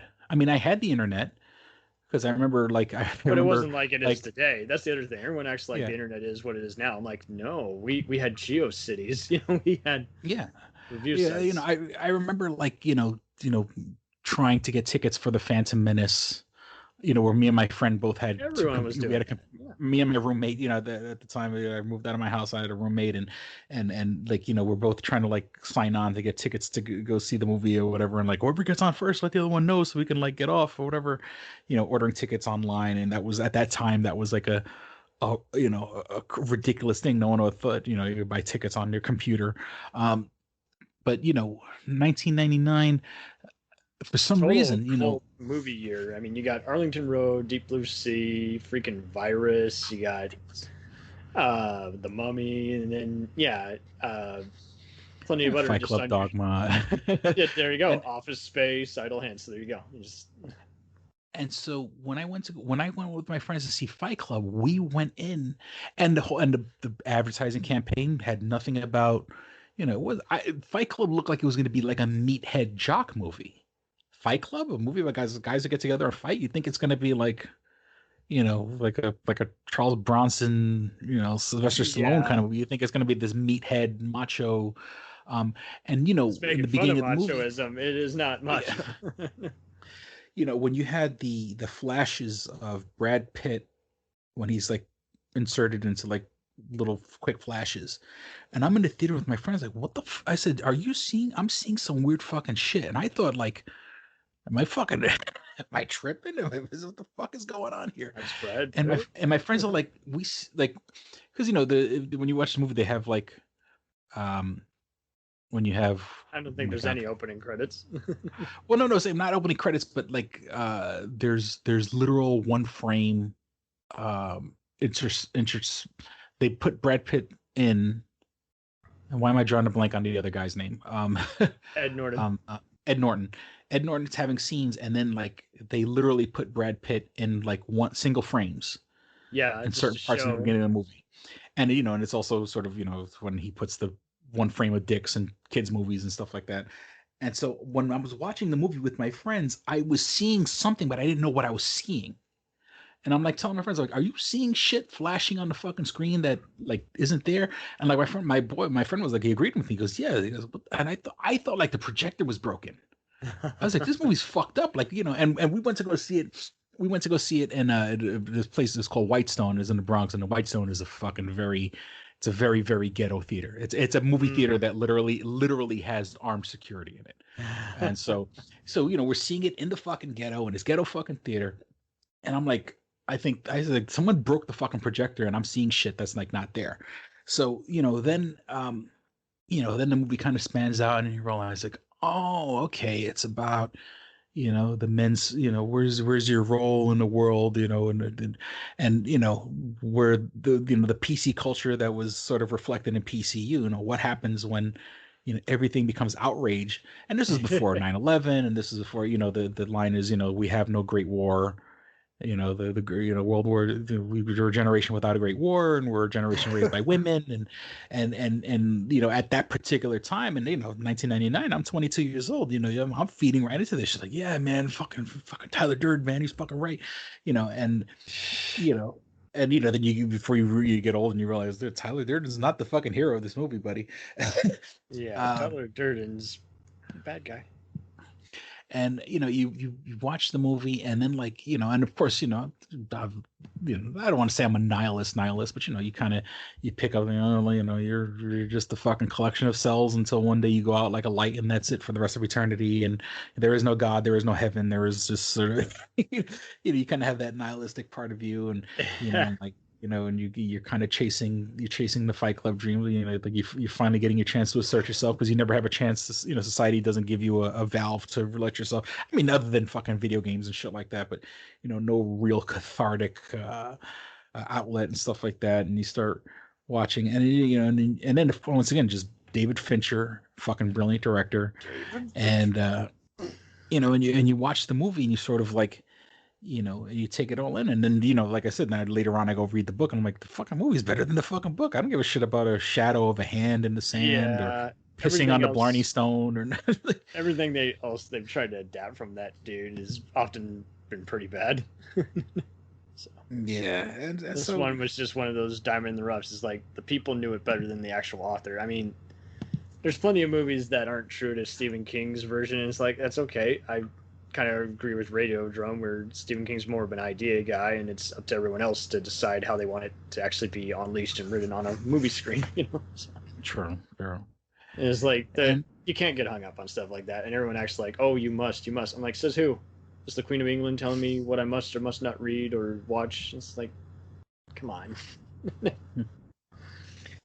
And it's sort of, I mean, it's kind of, it was such a fucking cultural phenomenon. You know what I'm saying? Or I think they probably still find dorms with Fight Club posters on them, and but then you realize that no, he's not the hero. Tyler Durden's not the hero. No, I mean, don't get me wrong. I certainly wish someone would blow up all the credit card buildings. Let everyone start again at zero. Yeah, just escort them out. Just when they're on vacation, then blow it to fucking smithereens. Is he gonna get hit by is Brad Pitt gonna get hit by a taxi like he was in Meet Joe Black? No. And if it's funny, like if you notice, like Ed Norton, between Fight Club, his version of the Incredible Hulk, and there was one other thriller, he's always playing like dual characters, or even like. Oh yeah, there's this one movie called Levy's Aggress, I think you're thinking of, where he is robbing drugs from supply places, and he has like an alter ego. I don't think that's it. I think there's, if I hear the name, He's got some other cool thrillers like Born Legacy and Rounders, but yeah, Rounders. Well, okay, but he's not. There's there's one where he plays like they're a bank robber or something like that, but he's pretending like he's retarded. He's playing like he's old or something. The Score. The Score. And pardon me, I don't mean to, for anyone's offended by the word retarded, I didn't mean to say retarded. Well, because that's what his character is. But yeah, we were using it in the actual context, not in let's, call him that because we don't like him. I'm still trying to see what the hell. I'm trying to say shit. Always worth seeing, even if you do or don't like the movie. But I mean, I think you'd like Mutterless Brooklyn. Oh, okay. Yeah, never. Similar deal where he's got Tourette's and he's a private eye. Okay. Ironically, the book of that movie is based on a book that's set in like modern day, on construction companies, bankrolling politicians to get into zoning wars and everything. And he decided to just have it be set in the 50s, and it totally works. It's like, yeah, it kind of is given a Chinatown feel, and you know what Chinatown was? That was about water poisoning. And okay, the Primal Fear was the movie I was thinking about. Because he plays like two characters. So between Primal Fear, Fight Club, Incredible Hulk. I just call that Deception. And the Score to a lesser extent. He's sort of in these characters where he plays two, he'll play two separate sort of, I mean, not that he played Tyler Durden, but He's playing Right. a character that's split in half. Different So face of another persona. Yeah. yeah, and I mean, I just Fight Club's just one of those movies you go watch over and over and over again, and and it just it made me fall in love with David Fincher. But I already at the time had seen like Seven and The Game, and so I was already in love with David Fincher. So like, oh, this guy's making incredible movies, and then like, I mean, not that I'm not the biggest fan of like Benjamin Button. It's like And, Social Network. oh yeah. Oh, that's right, a Social Network.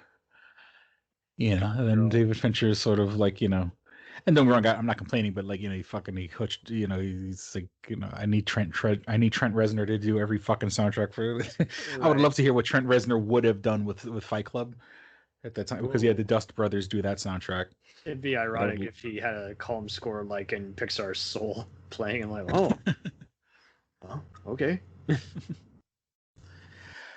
But yeah, that's my list. All right. 3.5 hours later. All good. Thank you all for listening. We hope you enjoyed our picks as much as we did presenting them and telling you the social relevant of them years later and why they may not be ideal for a so-called top 250, but they're likely to appear on a lot of users' lists because they're more than just indie gems. They're more than just, Best Picture award winners. They're just movies that have culturally just stayed with us for years on end. We bought multiple times. We paused everything we were doing in our busy weekend just to, because it was playing on TV for the billionth time. There's something about these movies that really struck a chord. If you have any other movies or commonly perceived films, just let us know. We will definitely in the future be doing reevaluating the IMDb top 250 and bottom 100. So be prepared for some controversial reshuffling.